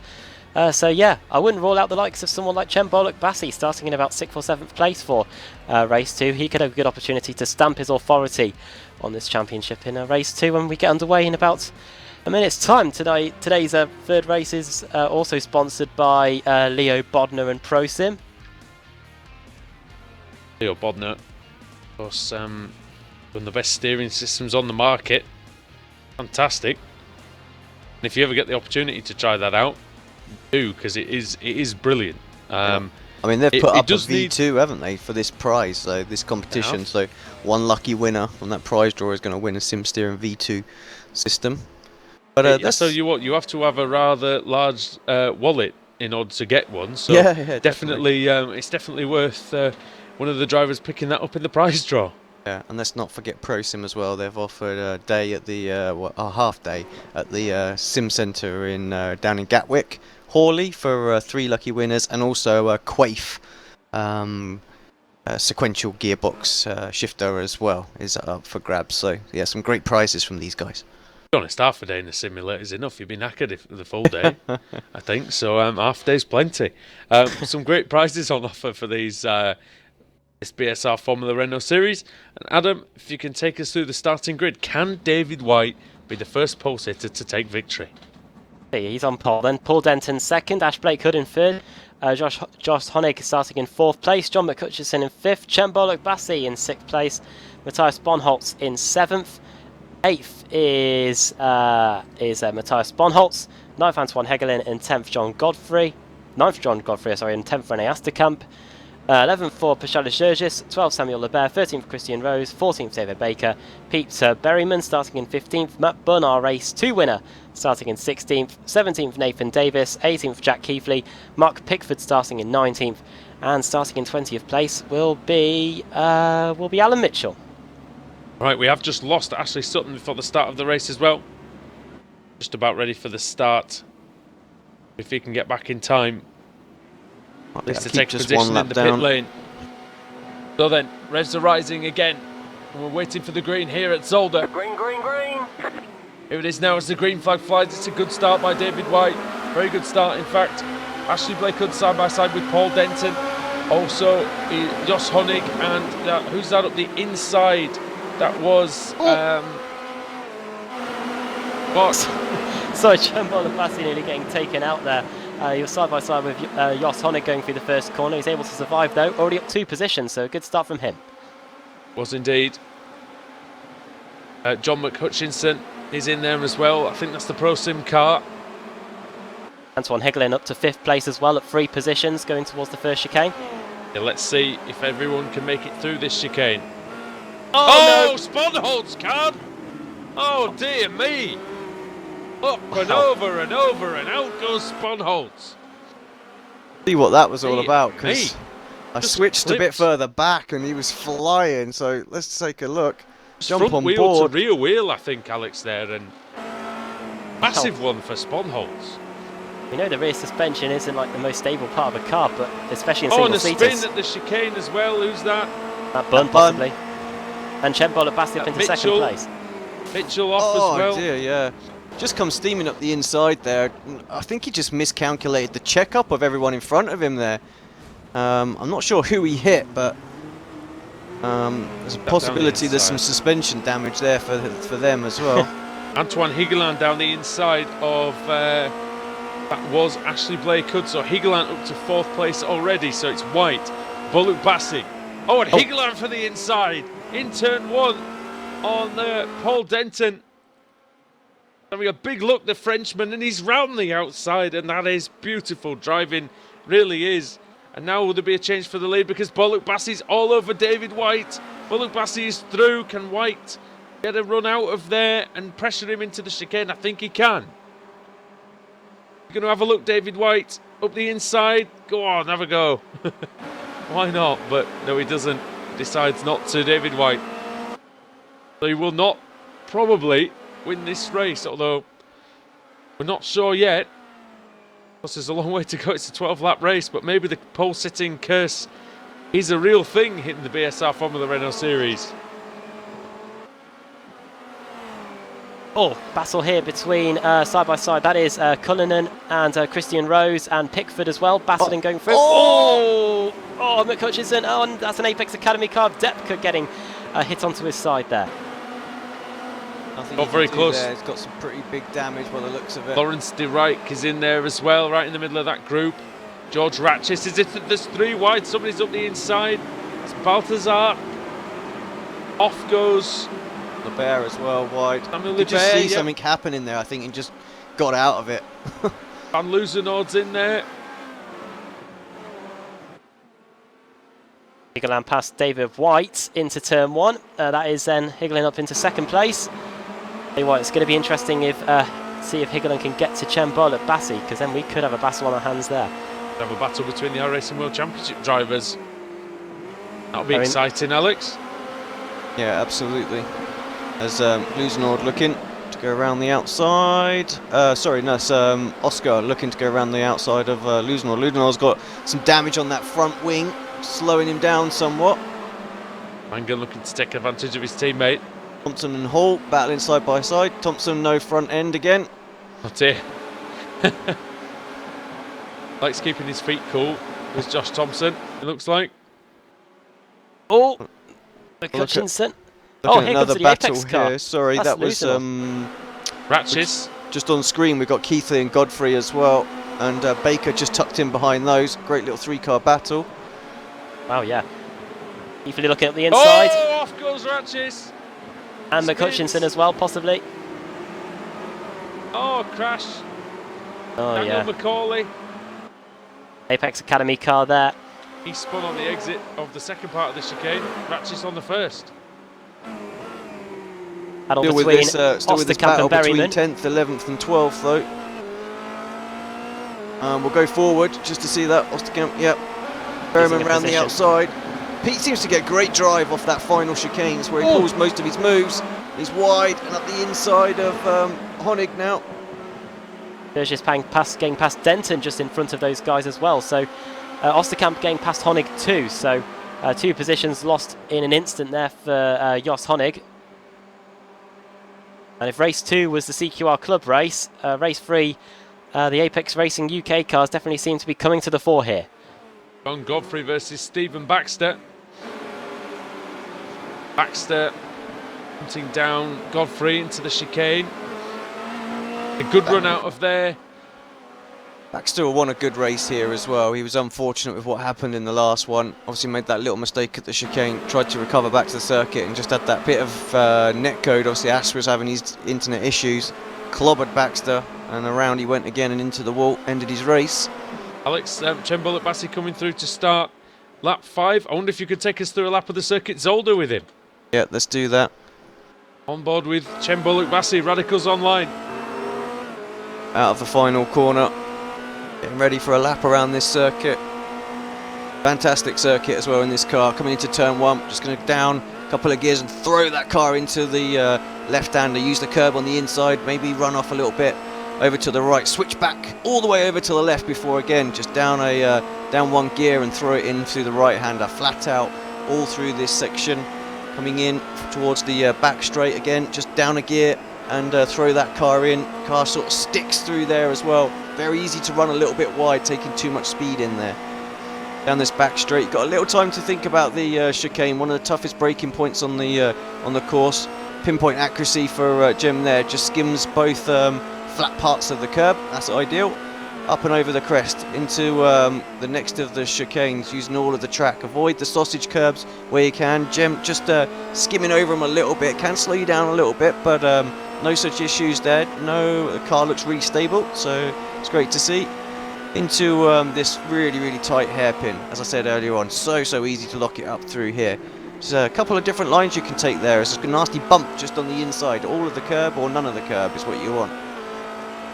Out of here and into the final of the chicanes. Straight on is your pit lane. Again, avoid the sausage curbs on the inside, but get as close to them as you possibly can. Great lap for Jem. Pretty solid, to be honest. Let's have a look, see what the lap time is. 1:25.7. Yeah, that's 7/10 quicker than Antoine Egerlein. He's not hanging around Chimbo at Massey. Oh, Honig v Christian Rose going through the final corner. That is the CQR Club car just holding on ahead of the Faker Sim Sport Europe car. And just in front of them, close battle between Godfrey and Baxter. Osterkamp and Denton also changing positions. In fact, it might be Ashley Blake Hood losing out there. Team Mad car looking up the inside. Yeah, here comes Blake Hood. Blake Hood on... Oh! Dear mate. Blake Hood on Denton. And they're joined by Keithley now. Keithley's actually got past Denton. Having a look on Blake Hood as well into the first chicane. Blake Hood's not going to be able to defend the line here. Got a good run on the exit as Paul Denton round the outside. Sorry, Keithley. Up the inside and into the second chicane. Keithley's through. Driving there. Keithley makes up 2 positions in 2 corners. He must be very happy with that inside the car, I would think. Baker on Denton as well now. Paul just didn't have a very good exit out of the chicane. And David having a look up the inside into the hairpin. Makes that move stick. Good move from Dave, up to 9th place. Yeah, good meeting for Baker so far. Also a battle for 3rd place here as well. Dave White under a little bit of pressure here. And it's through. Pashali Shurj is up into 3rd place, then up 8 positions from where we started. David White, the pole sitter, is now currently down to 4th place. Greek driver onto the podium, then Jurgis. Good from him. Oh, Josh Honig dropping down the order a bit on that lap. Lost 9 seconds on that lap, Honig. 1:34. Also battle further on back. Sorry guys, this must be side by side. Mark Pitford and Lusenord. And Pickford having a little look. I think Martin's struggling with a bit of straight line speed out there. Oh, Lusenord's off. Oh yeah, through the gravel at turn 2. Going to come back on, down to 19th place. Yeah, but he might have to worry about Michael Hall shortly. And Kevin Balthazar as well. All about that damage on the front end, slowing him down. We saw what happened with... Minier and Libert side by side.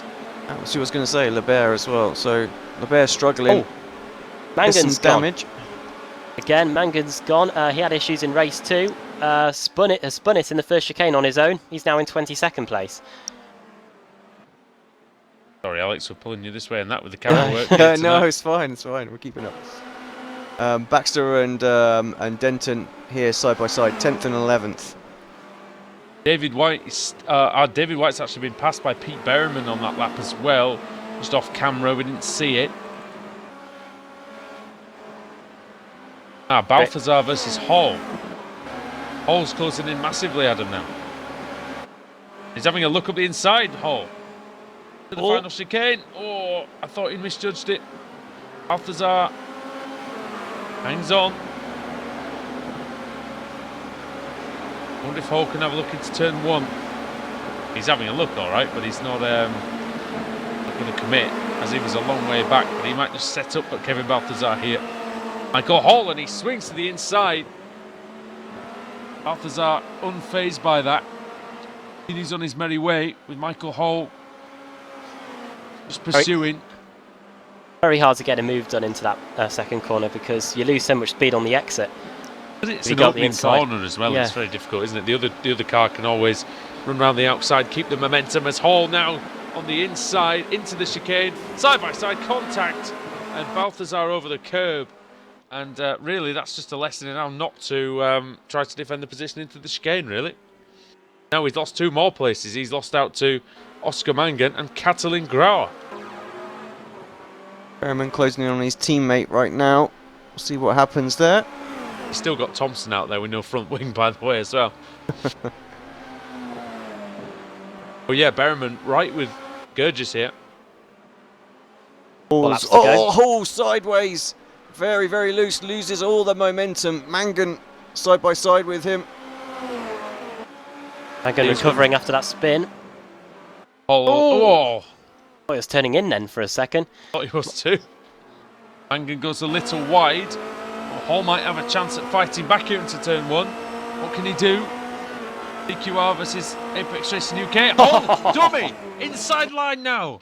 Oh. Oh no. Oh no, and he's made himself a bit of a dummy, hasn't he, really? Because he's spun it and also took Katalin Grauer with him. Yeah. Oh dear. That was unfortunate. I It think looked that's just great for a working- moment. I think that's just working the tyres a bit too hard, Alex, isn't it? Yeah, car didn't know what to do there and just said no. Oh dear. Full marks for trying, I've got to say. I've got him disqualified actually. Him and Katalin Grauer no longer being shown on my timing screen. Well, Grauer spun and then I think might have even been hit afterwards, so I'll go back and have a quick look at that. Has got past Gurgis on this lap. In fact, Gurgis has lost a lot of time, so I don't know what's happened to him on that lap. But yeah, Berryman now onto the podium. In 3rd place now. Was he on the podium in race 2 as well? Grauer did get disqualified.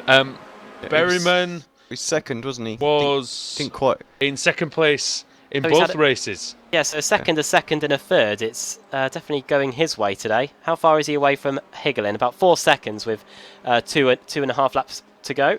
See why he won the official series, though, can't you? With that sort of consistency, he had a bit of a shocker at Sebring. I think he only had 1 top 5 finish, but this time really going well for him. Christian Rose tucked up behind Paul Denton, who in turn is quite close behind John Godfrey. Yeah, so. Well, Christian Rose, who was on pole for race 2. Mistake for Denton as well. Little wiggle. Just Rose about very keeps close. the car under control. Is Surely Rose going to have a go? Rose is going to have a go. It says CQR on the side of his car, doesn't it? And, Yeah, it does. And there you go. Through goes Christian Rose, as you would expect a CQR driver to do. Have a go, but Denton, he will not be defeated. But this time he has no choice to just give that one away. Thompson getting past, just getting past, or getting past, I should say, by James Nash, Baker Sim Sport Europe driver. Now the odds are that we should get a bigger reverse grid for race 4. We've had 2 very small ones for race 2 and race 3, so you can expect some of these guys to be possibly starting near the front for the 4th and final race of the day. Yeah, we're due a big reverse grid, aren't we? We're due a full, really. We haven't had a full for a while. So we'll see what we can get. It'll be quite a sizable full, actually, at this rate. It'll be about 30 cars. 28 cars. It'd be Matt Bunn, who's quite winning race 2. I don't know what's happened to him in this race, but only 31st. Yeah, he had that moment, didn't he, earlier on? I think he got some damage there as well, so he's been into the pits, 41.3 seconds. Got sort of some repairs, but yeah, he's managing to hold on. 1 lap down. I was in the pit lane, Ash So, Sutton. I'm not sure if he is now. He might have just gone 2 laps down. Where is our leader? Oh no, not yet. Sorry, it's just some weird timing glitch on the overlay. Best battle on the track at the moment is Daniel Macaulay versus Pierre Migneur. Macaulay's trying the inside in turn 2. Again, we mentioned how difficult that is to get the move done all the way around there. Goes Pierre Migneur around the outside. Macaulay throws it inside into 3. Migneur's going to be able to fight back, and he does fight back. Is he alongside? I think he is. Who's going to take it into the chicane? They're wheel to wheel. Centimetres away. Under braking, very close. Migneur locks up. Macaulay gets tentative. He thought the car might still be there at Pierre Migneur. And a great battle, and that's for 24th and 25th, just showing that throughout this field, everyone is really, really going for it. And speaking of going for it, Chembol Bassi starts his final lap, Alex. Yeah, there was another good battle while you guys were calling that. We're flipping back and forth because we were keeping an eye on Renault Osterkamp. Sorry about that. And David White as well. They were going at it. White holds on for that top 5 at the moment. So one more lap to go for him. A few corners to go now for Bullock Bassi. He does have some traffic. He also has a 6.3 second lead over Antoine Higuelin. He's had pretty poor looks so far this championship, Bullock Bassi. We saw him in a tyre barrier. Saw him stuck on a tyre barrier last week at Sebring. We saw him having a little incident at the start of race 1 tonight. But he has driven really, really well in this race. He started 6th on the grid. And the man who has the iRacing World Championship licence for 2017, well, he really looks like a World Championship driver here with this performance. Over the line he comes, and Chen Bullock Bassi for Radicals Online wins race 3 of the evening at Circuit Zolder. Oh, into the final corner as well. Osterkamp and White side by side. Who's going to get this one? This is a great battle. No idea, because Osterkamp was wide. I think he's going to do it. He's got that extra momentum. René Osterkamp, 10th to 5th, overhauls the pole sitter David White. White's still very happy with that, it looks like. Jack Keithley in 7th. Baker comes home in 8th. And let's see what else we've got down the field. Anything close-ish? Not really. Nash v Thompson's close. Oh, no, not Thompson, I lie. It's James Nash and Balthazar, yeah. What can James Nash do about Kevin Balthazar then into the final corner? Can he get close? He can. He locks up the Englishman. He just can't get the exit he wants, James Nash, to overhaul Balthazar. But through 20th and 21st, good driving there. Daniel Macaulay coming through, and Pierre Minier. Great livery on Pierre Minier's car. Comes through in 25th place. I'll just say about Jem, he's a quality driver. Where's his teammates? You know, he needs his teammates in this series as well. So this is just as much a team event as it is a individual. So, you know, come on, Jem, get hold of your teammates, get them involved in this. There's plenty of time for them to make the showdown, even after missing the first couple of rounds. There's drop weeks and everything. And I know they've had some experience with BSR before, but it's time to learn. And yeah, come on, let's have a play. This is a great series, and all this TV exposure as well for the teams. Get them in there. Let's have some fun. Remember, this is going out on international TV, everybody. So have to say it's a good return on the investment. And another, we want a great team like Radicals to come into the series and really compete and show, you know, that the best teams are wanting to take part in this championship. In the other events that we were on, Apex Racing TV, we've seen plenty of Radicals drivers racing in that. We saw Manio and Zach Thomas having a brilliant battle at Watkins Glen in the IMSA series. So they're eager to do the same here. You know, it's quite surprising because we have all these, you know, the prize money and everything. £35,000 worth of prizes.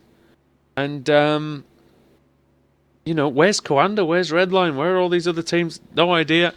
You know, get guys some TV time is what I say. Right, Adam, if you could take us through the finishing order then for round 7 of the BSR Formula Renault Series 2017. Okay, so Chen Bullock Bassi takes his first win of the season. Second for Antoine Higuelin. Third, Pete Berryman. 15th to 3rd. 3 podiums so far tonight. Out of the 3 races, Bashali Gergis 11th to 4th, René Osterkamp finishing in 5th, Dave White, our pole sitter, finishing in 6th, Jack Keithley 7th, Dave Baker 8th, Ash Blake Hood dropping down a few positions during the race to 9th, Stephen Baxter finishing in 10th, John Godfrey finishing in 11th, Christian Rose 12th, Paul Denton started on the front row and finished 13th, Ralph Cullinan 26th to 14th, Jos Honig was on the second row as well, finished in 15th, Lawrence de Rijk finishing in 16th place after starting in 34th. Martin van Luzenold started stone dead last and finished 17th. A gain of 20 positions for him. Oscar Mangan, he started at the back as well, finished 18th. Mark Pickford finishing in 19th and 20th for Kevin Balthazar. James Nash 21st, 22nd for Josh Thompson. Nathan Davis finishing in 23rd place, losing a few positions during that race there. In fact, I think he might have had a pit lane start for race 3 as well. Daniel McCauley finishing in 24th, Pierre Minier finishing in 25th place, Samuel Lebert, the race 2 runner-up, finishing in 26th. In fact, was he the runner? I can't remember. He was What, up race there. 2 tonight? No, he wasn't. No, he What, wasn't. Lebert? Yeah. No. He was battling with Sutton, wasn't he? He was up near the front in race 2, finished in 26th. In race 3, 27 for Kip Stevens, and then the car's 1 lap down or more. Matt Bunn, he'll be on pole position if we get a full reverse grid. Alan Morgan 2 laps down. Michael Hall 4 laps down. Katalin Gra 4 laps down. George Ratchis also 4 laps down. Then Tom Depker 9 laps down. John McHutchinson 10 laps down along with Matthias Bonholtz, who was very, very lively on the first lap of the race. Alan Mitchell 10 laps down, and Ash Sutton had issues before the race even got going, so he finished in 37th place, 11 laps down. Talking about cars flipping around on the curbs, Alex, but Sponholtz, triple Salco out there in the first lap. Yeah, that was pretty incredible stuff. A massive crash. That's one of the biggest I think we've ever seen in BSR, and we saw it here with Matthias Sponholtz. Now, Alex, if you can take it away and give us a pole sitter then for the final round of the evening. Here we go then, final time of the night. Give it an extra hard click just to see if it makes any difference. I'm sure it doesn't. Oh, it's not going to be 16th, that's for sure, but I don't think it's going to make full, guys. It ends up with 20th.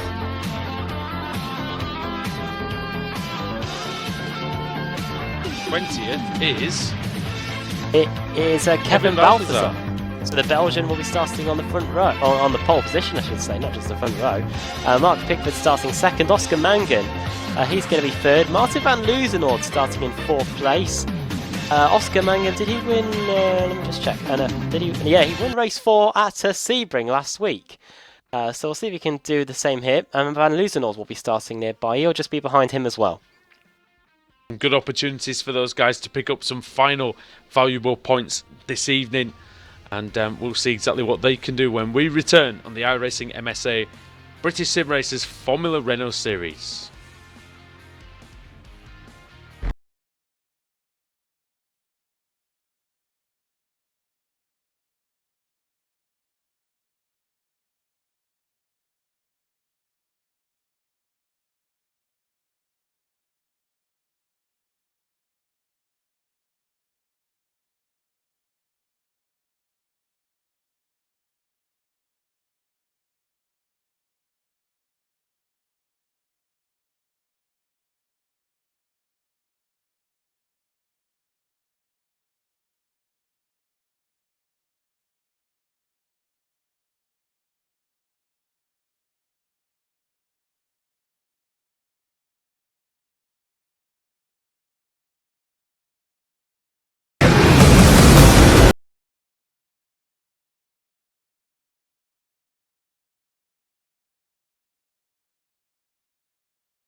Simulated racing can be awesome, but it can also be kind of a free-for-all.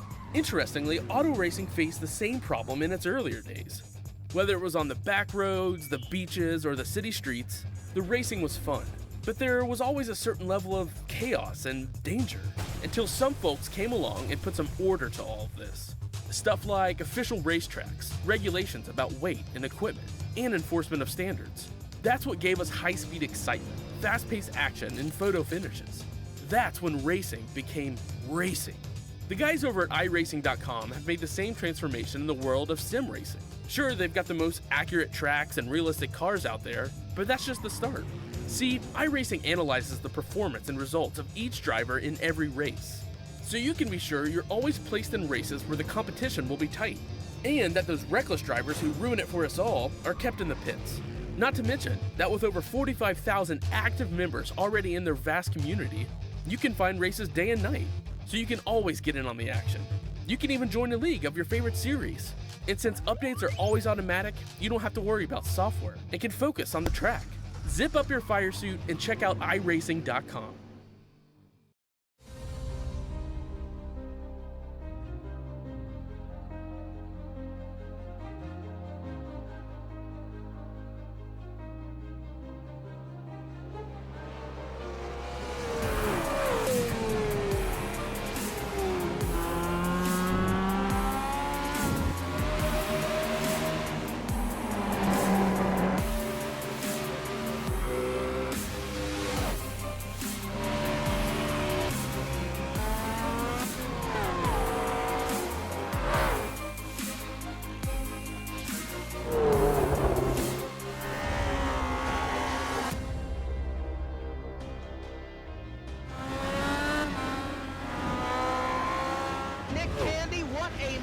Truex in the outside contact, mate. 56 slides it into 4. Who's going to be at the stripe? Dead even. Give it to Ryan Truex. Truex is your winner over Tandy.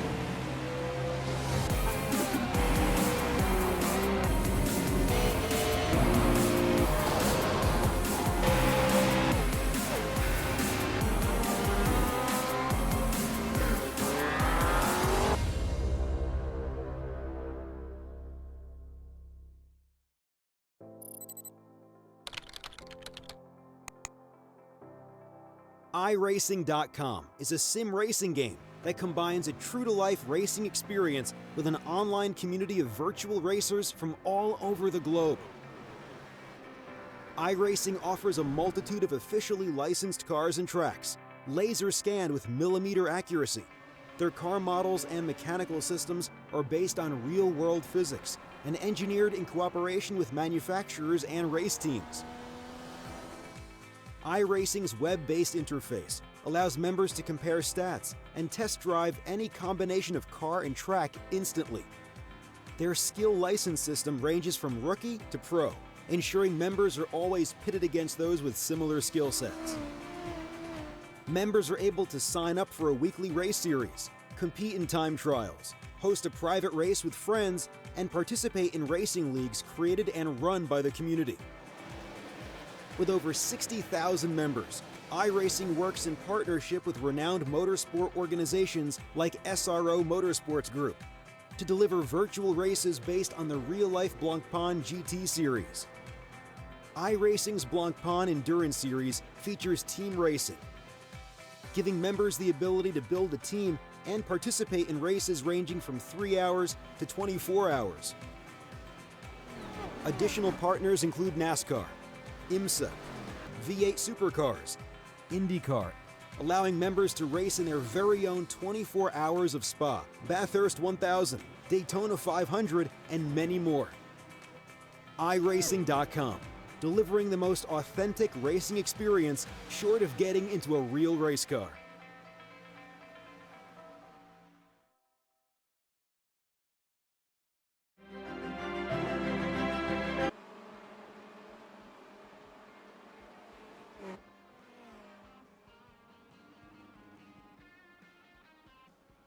For the final time tonight, you join the iRacing MSA British Sim Racers Formula Renault Championship from the circuit Zolder in Belgium. Andrew Woodhouse, Alex Simpson and Adam Bath bringing you the fourth and final race of the evening.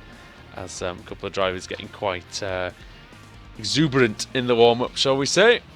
Alex, we've had a great 3 races so far tonight. 3 different winners, and got a very good chance of it being a 4th. Yep, and that's what we want from this series, you know. Just keep banging in those different winners.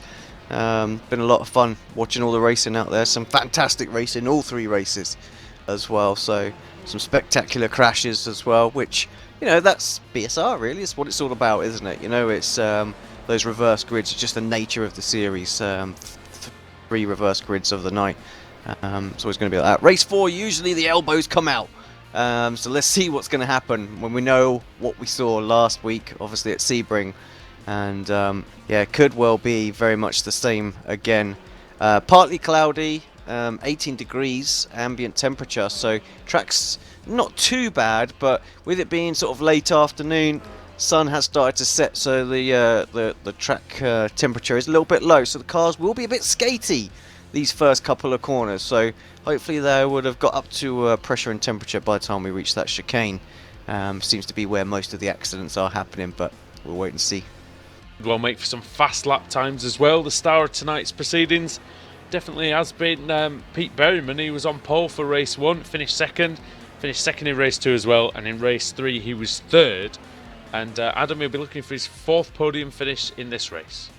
Yeah, that'll be a stat that I'll have to dig up as I make sure my microphone's turned on. There he is. Yeah, that'll definitely be a stat we'll dig up. And yeah, I wonder if we will go 8 consecutive races without the pole sitter winning the race. And no offence to the guy starting on the front row, but you're going to have to bet hard against Martin van Loozenhoorn and Oscar Mangan, who are starting just outside the top 3 of getting a chance of getting 1st and 2nd. Yeah, we will definitely have to see what happens there.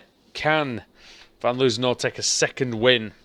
We'll see what he can do. Oscar Mangan, who took 2 wins last week, can he get his 3rd of the season? Adam, tell us who's starting where. Okay, so the hometown hero, well, home country hero, Kevin Balthazar starting on the 1st position on the grid. Mark Pickford starting 2nd, Oscar Mangan 3rd, Martin van Loozenhoorn 4th, Lawrence de Rick in 5th, Jos Honig in 6th, 7th Ralph Cullinan, 8th Paul Denton, 9th Christian Rose, and 10th is John Godfrey. 11th Stephen Baxter, 12th Ashley Blake Hood, David Baker starting in 13th, 14th Jack Keithley, 15th for David White, 16th Rene Osterkamp, 17th is Pashali Shergis, 18th Pete Berryman, 9th Antoine Higelan, and 20th is Chen Bolak Bassi, our race 3 winner. James Nash 21st, 22nd Josh Thompson, 23rd Nathan Davies, 24th Daniel McCauley, 25th Pierre Minier, 26th Samuel Lebert, 27th Kip Stevens, 28th Matt Bunn, 29th Alan Morgan, and 30th is Michael Hall.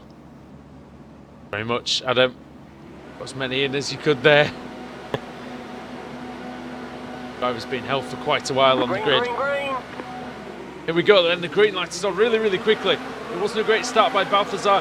Mark Pickford did make a great start on the outside, but Oscar Mangan through the middle. He splits the 2 of them and goes through into the lead straight away. So Mangan takes the position. Then it's Pickford, then it's Balthazar. Van Loozenhoorn having a look round the outside, then the Dutchman overtakes the Belgian through turns 2 and 3. Van Loozenhoorn already up into the podium positions. There's Kevin Balthazar in 4th, 5th Lawrence de Rijk, 6th Jos Honig. And Ralph Cullinan is there next in 7th. You can get through then into the chicane. Let's see if Sponholtz can survive without doing the Cirque du Soleil act. Wasn't his fault, by the way. I did have a look on the replay. Oh, there's a little crash at the back, actually. Alan Morgan was given a helping hand round. Yeah, there were 4 or 5 wide, I think, going in there. Just in the end, there was just no room. Poor Morgan just got rotated around. I think one of them needed to get out of it. Oh, no. 3 cars off in the 2nd chicane. It's Daniel McCauley with no front end on his Apex Academy car. Matt Bunn is also around. So problems for the race 2 winner. It's all gone wrong for Matt Bunn since he won race 2. Sponholtz and Ratchis, I think that was, into the hairpin. Sponholtz going through. Where's the 20-car pile-up? I know, right? Just expected that around here. This is one of the tracks where we've seen some absolute massive start clashes, and nothing tonight. Well, no, that's it. And Oh, Nathan who was that? Davis. Just getting a little out of shape. I think that was Charles there, just on the inside of Paul Denton. It's got Denton's teammate ahead of him. So no, he's on the inside of Keithley, and Keithley going past his teammate as well. Nearly 3 wide then. Some pro drivers going to battle. Burgess, Berryman. Bullock Bassey's in there. Keithley. Some all-stars here. Bullock Bassey as well. Yeah, he's looking at the Bullock inside. Bassey's having a look on the inside. Oh, that's close. Oh, very, very close. Almost got his nose cut off there by Peter Berryman. Yeah, Higlin now on Gem as well. So Oh no, huge crash in front of them. This is he's driving the Balthazar. wrong way. Balthazar in Pickford. Oh, Someone was they driving needed. the wrong way on the circuit there. I'm sure everybody coming down there was having kittens seeing that. Balthazar, I mean, it's Sponholz is off, and he's and the car's over. That is it's not Sponholz, by the way. It's McCutchinson. Hutchinson on his top. So who was it who was around? Let's get a replay of that back, see what that was all about. I think it might have been Balthazar, the home hero. By the way, Mangan and Van Loozenord are gone. Oh no, it was something else. Oh, well, Balthazar was around for a separate incident, and but the two drivers ahead of him going into that, I'm not sure who they were. Sorry. That was Pickford. They come together. Pickford and Balthazar. Yeah. No, Pickford and that's a Derrick, isn't it? Van Loozenord's taken the lead, gentlemen. Yeah, he has. Sorry to interrupt, but Martin Van Loozenord into the lead. Oscar Mangan second. These two have a gap of 8 seconds after 2 laps. Wow, yeah, crazy. All that battling going on behind. Let's see this overtake as we've got it up on replay. Down to the inside. Martin comes out from the slipstream there. Oscar, to be fair, teammates decides not to push anything too crazy there. And yeah, Martin up and into the lead. Baker versus Thompson, and that is Thompson through up the inside into the second chicane. Oh, look Thompson. at this. Look at this also behind Adam as well. Osterkamp, Davies, Libert. Wow, and Libert and Osterkamp have crashed. Oh, and there's... What's going on here? Oh, dear me. I think Lebert just didn't want to come on and get onto the racing line and stopped, and Osterkamp was just tucked up behind him there. So let's see exactly what happened between those two, because you're right, that was a big old gaggle going through there. In the second chicane. Going through. Oh, Lebert. Oh, he was at the inside, wasn't he? I don't think there was much of a gap in there anyway.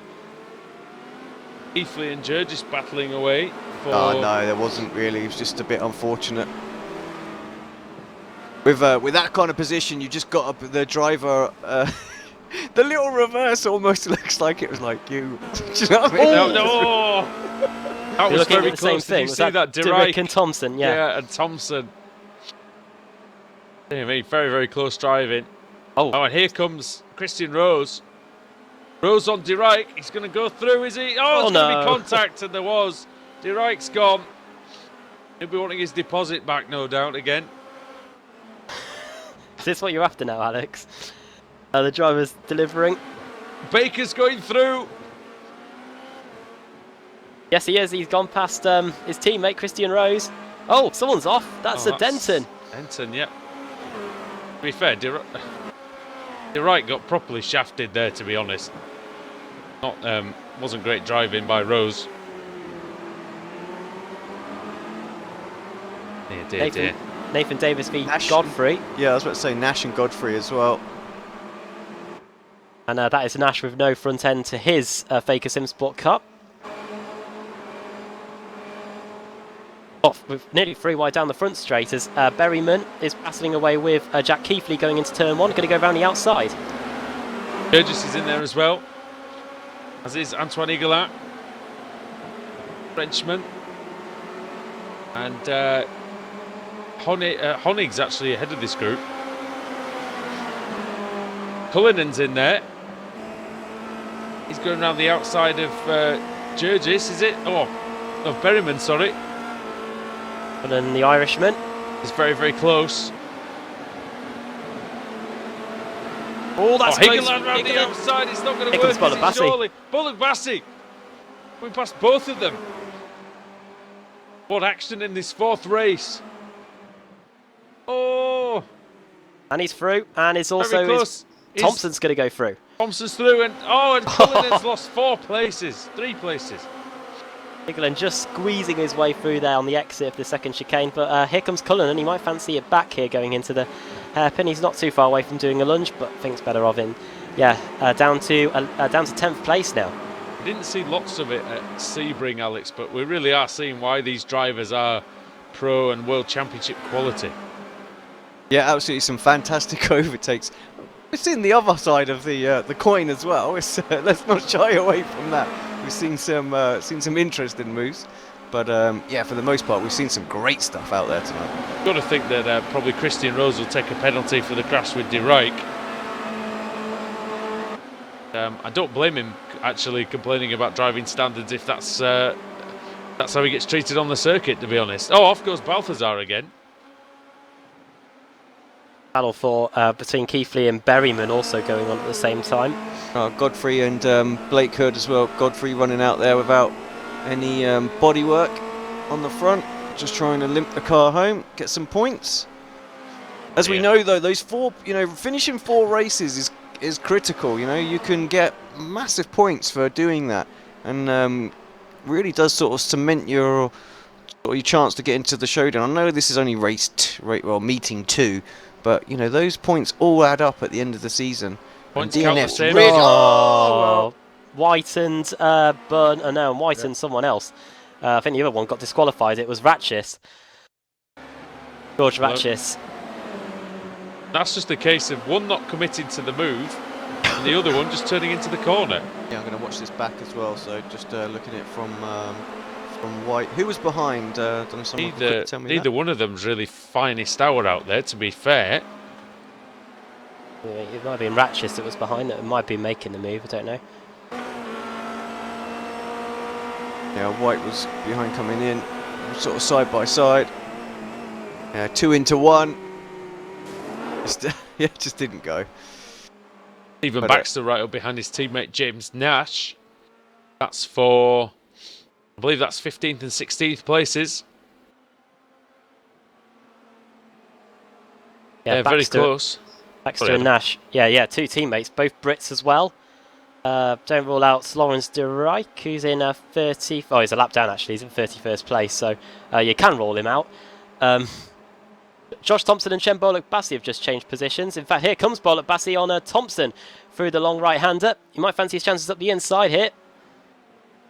Here we go. He's back through. A nice move by Bollock-Bassi. Thompson's got his hands full with Antoine Higuelan then. Oh, he got the bit between his teeth, Higuelan. Moving across there before the braking zone was Antoine Higuelan. Look at the battle between Cullinan and Rose and Baker. Rose and Baker have been pretty much stuck together for most of this race meeting as well. Yeah, Rose has been able to get past David Baker. He was behind him at one point during the race. They're all trying to get past Ralph Cullinan here. A bit further on, Charles Jurgis closing in on with Peter Berryman on Josh Honig as well. So Josh always seems to have a good race. He's always in amongst it, isn't he? Yeah, and we've heard that he does have quite a lot of support. And the last week he had a bit of an audience. So hello to everybody there. If you are indeed watching today, cheering on Josh Honig. And he's doing a grand job out there in 3rd place. And I won't say anything more before I curse him, because here comes Pascalis Jurgis. On the outside he goes. Jurgis versus Honig. Honig on the outside. Locks up a little. Survives it. But Peter Berryman's going to put one on him, I think, in a second. Berryman's got some damage on his rear definitely. wing. Seem to be affecting him too much as well. The battle that we were watching between Josh Thompson, Higuelan and Bollock-Bassi is heating up as well. Jim's actually dropped to the back of that pack now. Something's happened to Bollock-Bassi on that lap. Yeah, we had seen him just get past Josh Thompson, but the championship leader going into this race look meeting at this as well. Down in 11th place, Christian Rowe, Ralph Cullinan and Dave Baker nothing between those as they head into the final corner. Baker weaving around, trying to see which way he can go best. Cullinan and Rose Oh, inches he's bouncing away. over the Rose hit curbs. the curb really hard. Here comes Dave Baker. He's trying to go past Cullinan.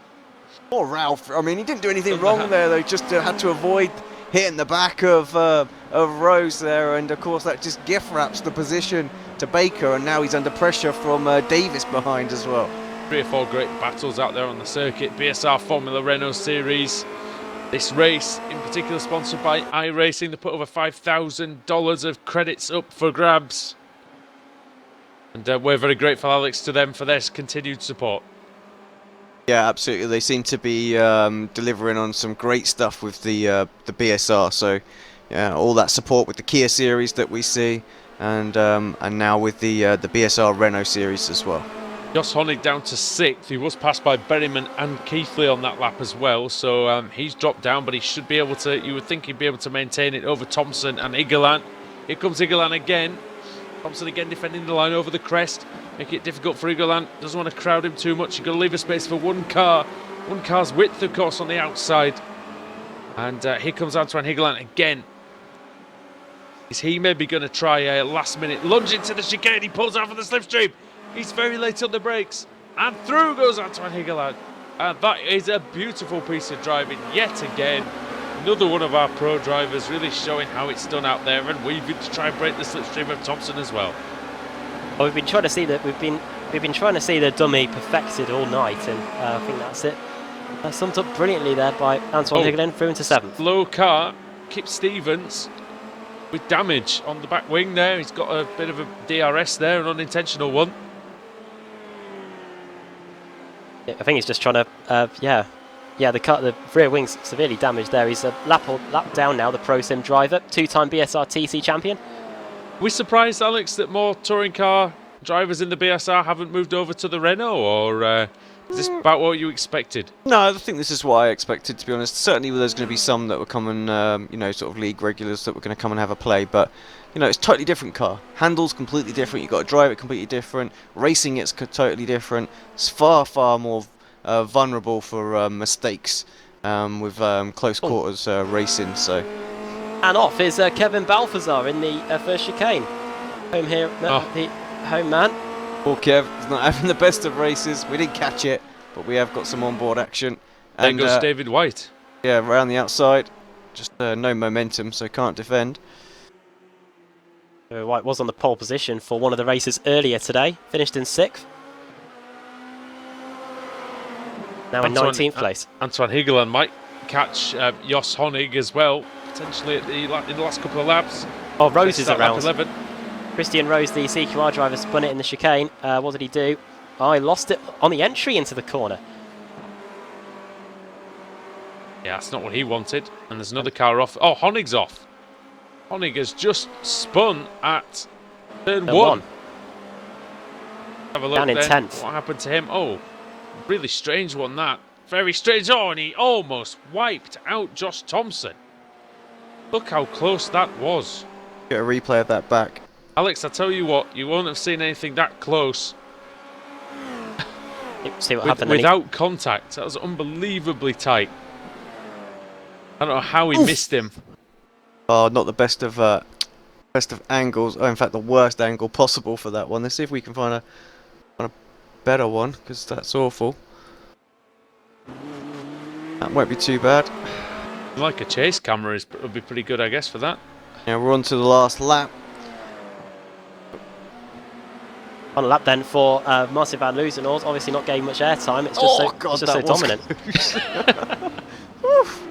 Betty Thompson was just like, please, please, please, please, please, and oh yeah, it's clear. So final lap then for Martin van Loozenhoort. He leads by 6 seconds, and also Loozenhoort is 20 seconds ahead of third place Pascalis Georgis in the same car, Alex. That's just a dominating performance. Yeah, banging in 24s at the moment as well. So absolutely flying out there, and Martin was incredibly quick in this car, and it's good to see that in just a few weeks of being back, he's right back on it as well. It's just a case of him getting back used to the car again and really just getting into his groove. Yeah, I think so. You know, he's we've seen he's got the pace out there, race 1, and now the final race as well. I think the final piece to the puzzle for Martin is just going to be dealing with those reverse grids, exactly how, as he makes a little mistake on the final lap, just how he's got to best work his way through that pack without picking up the damage to the car, because he's had a couple of races now where he's got the damage. So, but solid drive this one, got to the lead and just hasn't looked back. Out of the final corner then.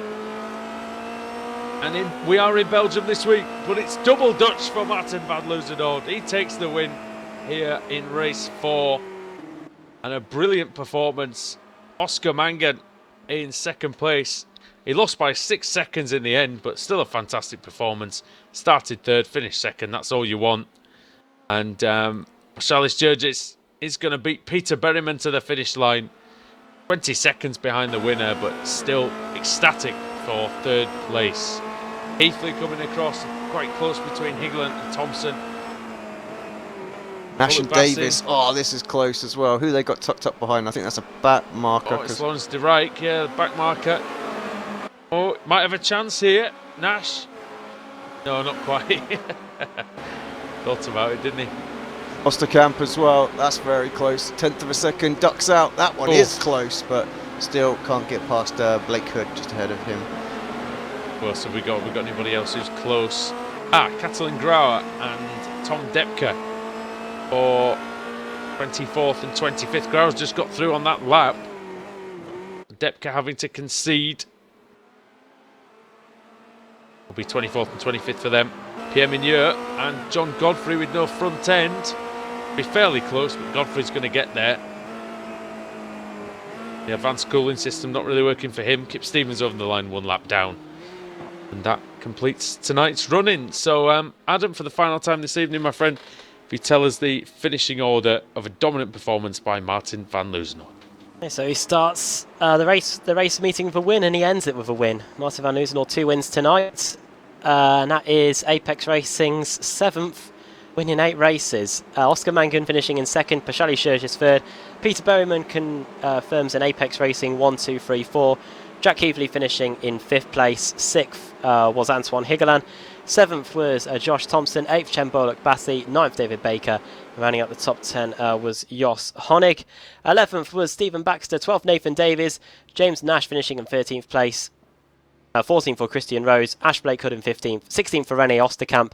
Ralph Cullinan in 17th. 18th for Mark Pickford. Started on the front row. 19th for David White, and 20th our pole sitter Kevin Balthazar had issues during the race, spun quite a few times. Paul Denton 21st, 22nd Matt Bunn, Catalan Grauer finishing in 23rd, Tom Depke in 24th, 25th for John Godfrey, Pierre Minier finishing in 26th place, and then the cars 1 lap down or more. Lawrence de Rijk finishing in 27th, Kip Stevens 28th, also a lap down, Alan Mitchell 5 laps down, Daniel McCauley 6 laps down in 30th, 31st George Ratchis, Samuel Lebert 10 laps down in 32nd, Matthias Bonholtz 10 laps down, John McHutchinson was on on his roof, he finished 34th 10 laps down, Michael Hall also 11 laps down, and Alan Morgan, problems for him right for the get-go. Yeah, there was. He got spun off at one of the chicanes, did Morgan, and couldn't recover from there. But I'll tell you what, Alex, I've really loved tonight's racing at Zolder. I think it's been fantastic. Yeah, it's been a great meeting. Some great racing throughout all races. Yeah, not so much of a battle in that final race at the front, but still still a great quartet of races really. So yeah, more of the same, please, for Silverstone Historic next week. That's going to be awesome. Silverstone Historic, of course, slipstreaming galore. I'm sure we'll see plenty of exciting action there next week. All right, then. I think, as I don't think we've got any drivers available for the interview, I think that's pretty much all we've got time for then tonight. Can we quickly just say as well, because a lot of people will expect us to be on the Apex Racing TV TeamSpeak, but we're not. We're on the UK&I, which is where BSR run all of their leagues as well. So look at the league documentation, get the TeamSpeak details, head on over to there. There's a commentary booth in there. There's a ready for interview channel, waiting room. Just jump in that if you want to have an interview in future weeks, and we'll get you in. Yes. And yeah, we want to hear from everybody that we can. So We'll be back on Thursday for the next BSR round as well, which I believe is at Mount Panorama. Bathurst. Oh dear. Oh dear for the MX5 guys at Bathurst. 4-minute laps ahoy, I think. No, it's going to be some exciting racing, I reckon, and yeah, we'll be excited to bring you that. No Road Pro Series, of course, on Saturday. That has finished. We've got plenty of touring car and sports car action for you over the weekend as well. That's what's coming up later on in the weekend. Shall we just tease that what we're gonna do for the rest of the season and moving on when the car comes out? Oh, go on. So yes, we had a quick chat with iRacing about what series they want us to cover after the Pro Series, and they've pushed us towards the Rough Cup. But I think you know why they've pushed us towards the Rough Cup, because very, very soon that's going to become the Porsche Cup, and we'll be broadcasting that every week as well. So we'll be in that community forum very, very soon to work out what race they want us to broadcast. Myself, Andrew, and Adam will be calling the action in that one as well. Yeah, and that's going to be fantastic. I'm really looking forward to that. The Rough Cup always provides some great action, Adam, and I'm sure just changing the badge isn't going to really change the action in the car. Oh yeah, definitely. I've done a few races in the Rough Cup. Standing starts, of course, in that series as well. So you'll be seeing after the roughs finish, of course, a whole load of Porsches trying to get away from the line and into the first corner. So that'll be great to watch. And to join our coverage of the other official series we've got on Apex Racing TV, alongside the IMSA Sports Car Series, which has grown in popularity since we started covering it a few months ago. Yeah, we will unashamedly say that the IMSA is make IMSA great again and all that, and it definitely is.